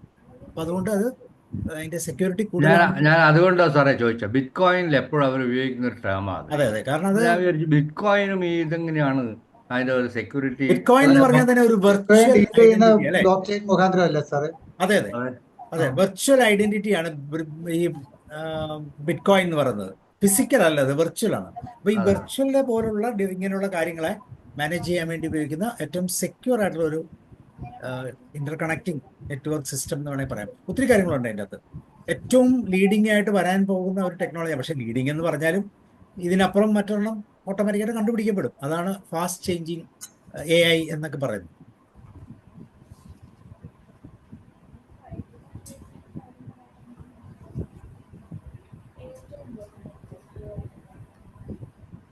സാറേ, ഒരു ഡൗട്ടും കൂടെ ചോദിച്ചോട്ടെ. ഇപ്പോ പേരൻസിനെ എല്ലാം സംബന്ധിച്ച് അവര് കുട്ടികളെ കൂടുതലും ജോലിക്ക് വേണ്ടിയിട്ടാണ് മോട്ടിവേറ്റ് ചെയ്യുന്നതും അതിനനുസരിച്ച് അവര് സ്ട്രീമുകൾ എടുത്തു പോകുന്നതും. അപ്പൊ സാറിന്റെ ഒരു കാഴ്ചപ്പാടനുസരിച്ച് ഇപ്പൊ എന്റർപ്രണർഷിപ്പ് അല്ലെങ്കിൽ ബിസിനസ് ഫീൽഡിലേക്ക് നല്ല സ്കിൽഡ് ആയിട്ട് കുട്ടികൾ വരുന്നത് എത്രത്തോളം നല്ലതായിരിക്കും? അത് ഞാൻ പറഞ്ഞു, എന്താണെന്ന് വെച്ചാൽ നമ്മൾ ജോലി നോക്കുന്നത് എന്തിനാണ്? കരിയർ എന്ന് വെച്ചാൽ നമ്മുടെ ലൈഫ് ഫുൾഫിൽമെന്റിന് വേണ്ടിയാണ്. സാറ്റിസ്ഫൈഡ് ആയിട്ടുള്ള ഒരു ഫുൾഫിൽഡ് ആയിട്ടുള്ള ലൈഫിന് വേണ്ടിയാണ്. അപ്പോൾ അവിടെ പണം ഇമ്പോർട്ടൻ്റ് ആണ്. ഞാൻ അതുകൊണ്ടാണ് IIT-യിലേക്ക് ഫോക്കസ് ചെയ്യണമെന്ന് പറഞ്ഞത്. പക്ഷേ ഈ പണം ഫോക്കസ് ചെയ്ത് IIT മാത്രം ഉദ്ദേശിച്ച് പോയി കഴിഞ്ഞാൽ നമുക്കത് ഈസിയായിട്ട് ആക്സസിബിൾ ആകത്തില്ല. കാരണം അവിടെ എത്തിപ്പറ്റിക്കഴിഞ്ഞാൽ അവിടെയുള്ള എന്തൊക്കെ പോസിബിലിറ്റീസ് ഉണ്ടെന്ന് നോക്കണം, നമുക്കത് അഡാപ്റ്റ് ചെയ്യാൻ പറ്റുമെന്ന് നോക്കണം, നമ്മളുടെ ഒരു സ്റ്റൈൽ അതാണോ എന്ന് നോക്കണം. ഇങ്ങനെയുള്ള കുറേ കാര്യങ്ങളൂടെ. അപ്പോൾ എനിക്കത് പറ്റത്തില്ല എന്ന് കുട്ടികൾ പറയും, മാതാപിതാക്കൾ പറയും നിനക്കത് തന്നെ പറ്റും എന്ന് പറയും. മാതാപിതാക്കൾ എപ്പോഴും നോക്കുന്നത് സെക്യൂർ ആയിട്ടുള്ള നല്ല ഹൈ സാലറി കിട്ടുന്ന ആ ഒരു രീതിയായിരിക്കും. കാരണം അവർക്കറിയാം സാമ്പത്തികമാണ്. ഇപ്പോൾ കുട്ടികളെ സംബന്ധിച്ചിടത്തോളം സാമ്പത്തികം എന്താണെന്ന് അത്ര കൃത്യമായിട്ട് അറിയത്തില്ല. അപ്പം അതുകൊണ്ട് അവർ നോക്കുന്ന അവരുടെ പിയർ പ്രഷറോ അല്ലെങ്കിൽ അവരുടെ മനസ്സിൽ തോന്നിയിട്ടുള്ള എന്തെങ്കിലുമൊക്കെ ഒരു പക്ഷേ ഒരു ഫാൻറ്റസി ആകാം, ചിലപ്പോൾ സത്യമായിരിക്കാം. അങ്ങനെയുള്ള കാര്യങ്ങളുമായിട്ട് റിലേറ്റ് ചെയ്തിട്ടായിരിക്കും അവരെപ്പോഴും ഒരു കരിയർ പാർട്ടിലേക്ക് പോകുന്നത്. കൃത്യമായിട്ടും ഒരു ക്രിട്ടിക്കൽ തിങ്കിങ്ങോ അങ്ങനെയുള്ള കാര്യങ്ങളൊന്നും കുട്ടികൾക്ക് അത് പറ്റില്ല. അതുകൊണ്ടാണ് ഞാൻ പറഞ്ഞത് സ്കൂളിലൊക്കെ ഇങ്ങനെയുള്ള എക്സസൈസുകൾ കൊടുക്കുക. ഒരു എഞ്ചിനീയറിംഗ് ഫീൽഡിൽ പോകുന്ന, അല്ലെങ്കിൽ മെക്കാനിക്കൽ പോകുന്ന, അല്ലെങ്കിൽ ഇങ്ങനെ പോകുന്ന, IIT-യിൽ പോകുന്ന, അങ്ങനെയുള്ള കുറച്ച് വർക്കുകൾ അവർക്ക് കൊടുത്താൽ ഓട്ടോമാറ്റിക്കായിട്ട് അവരെ അതിനെക്കുറിച്ച് പഠിക്കും.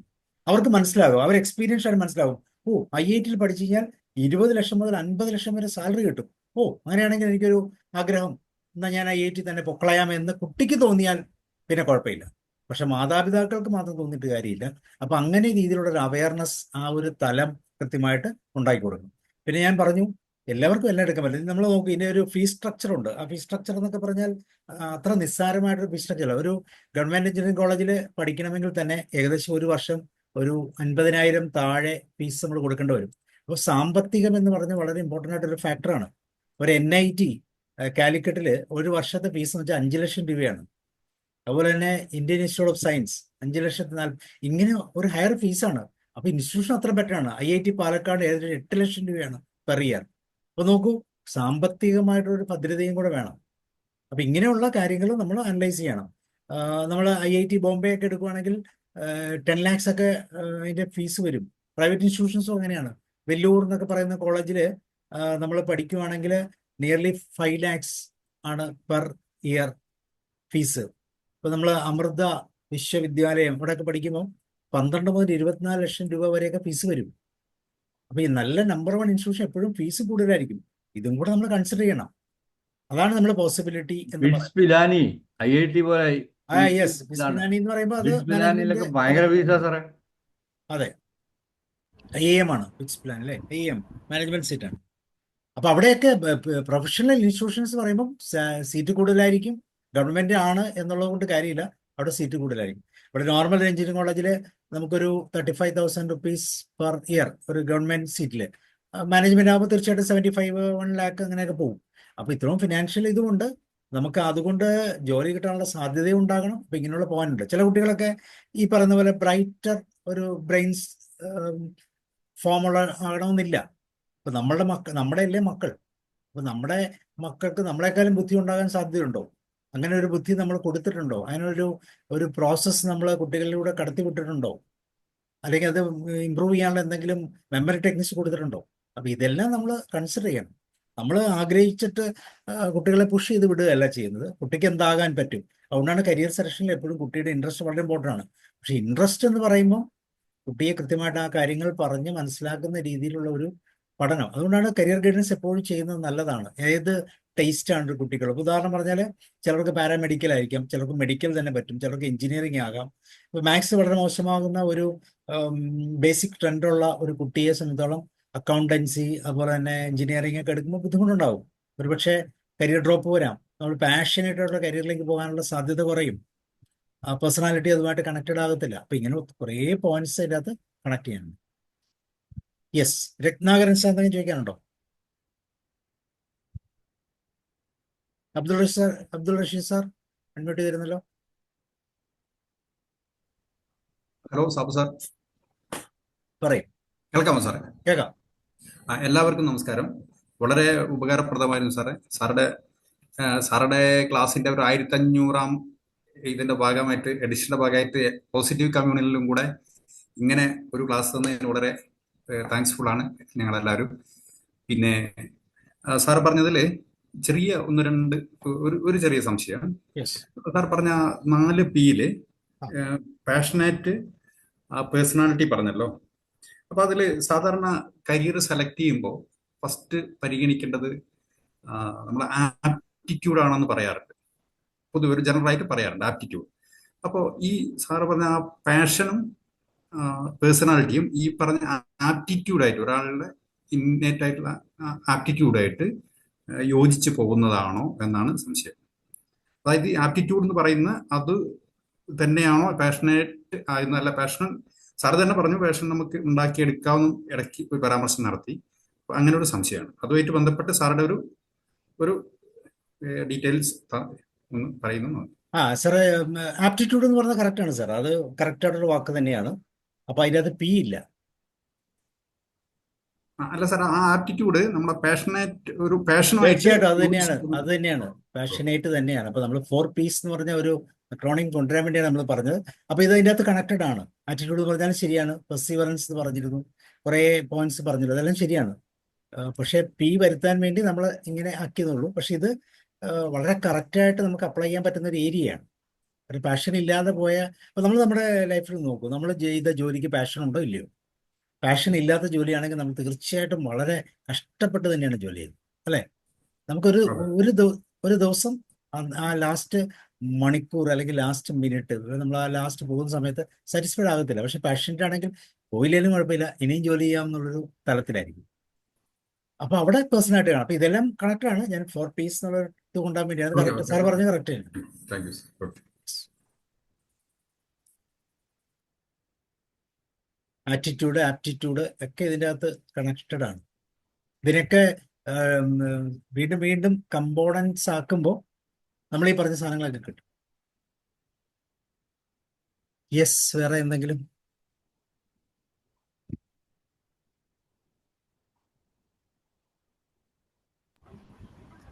വേറെ ഒന്നുമില്ലെങ്കിൽ നമുക്കൊന്ന് വൈൻഡപ്പ് ചെയ്യാം. ഓക്കെ. വേണേ.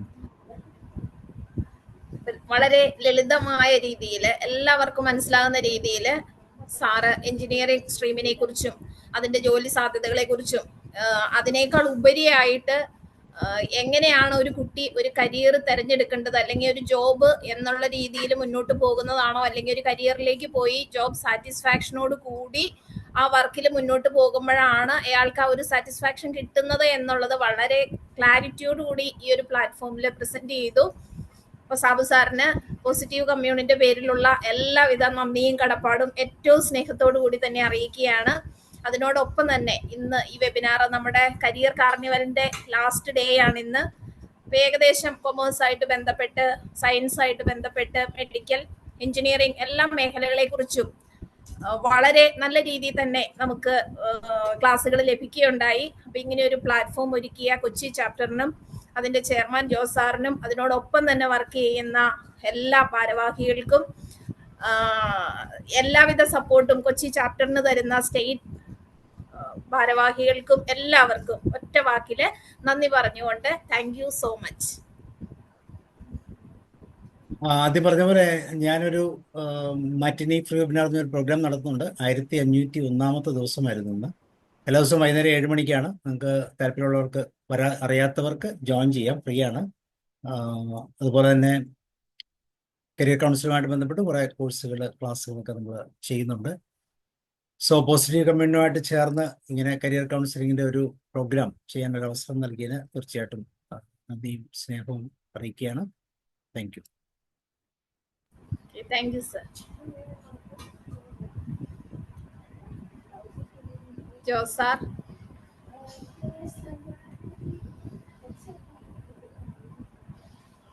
ജോസ് സാർ. യെസ്, നമുക്ക് വൈൻഡപ്പ് ചെയ്യാമെന്ന് തോന്നുന്നു. ജോസ് സാറിനെ കാണുന്നില്ല. സാറാണ് ഹോസ്റ്റ്. സാറാണ് ഹോസ്റ്റ്. ഓക്കെ, നമ്മൾ ലീവ് ചെയ്താൽ മതി.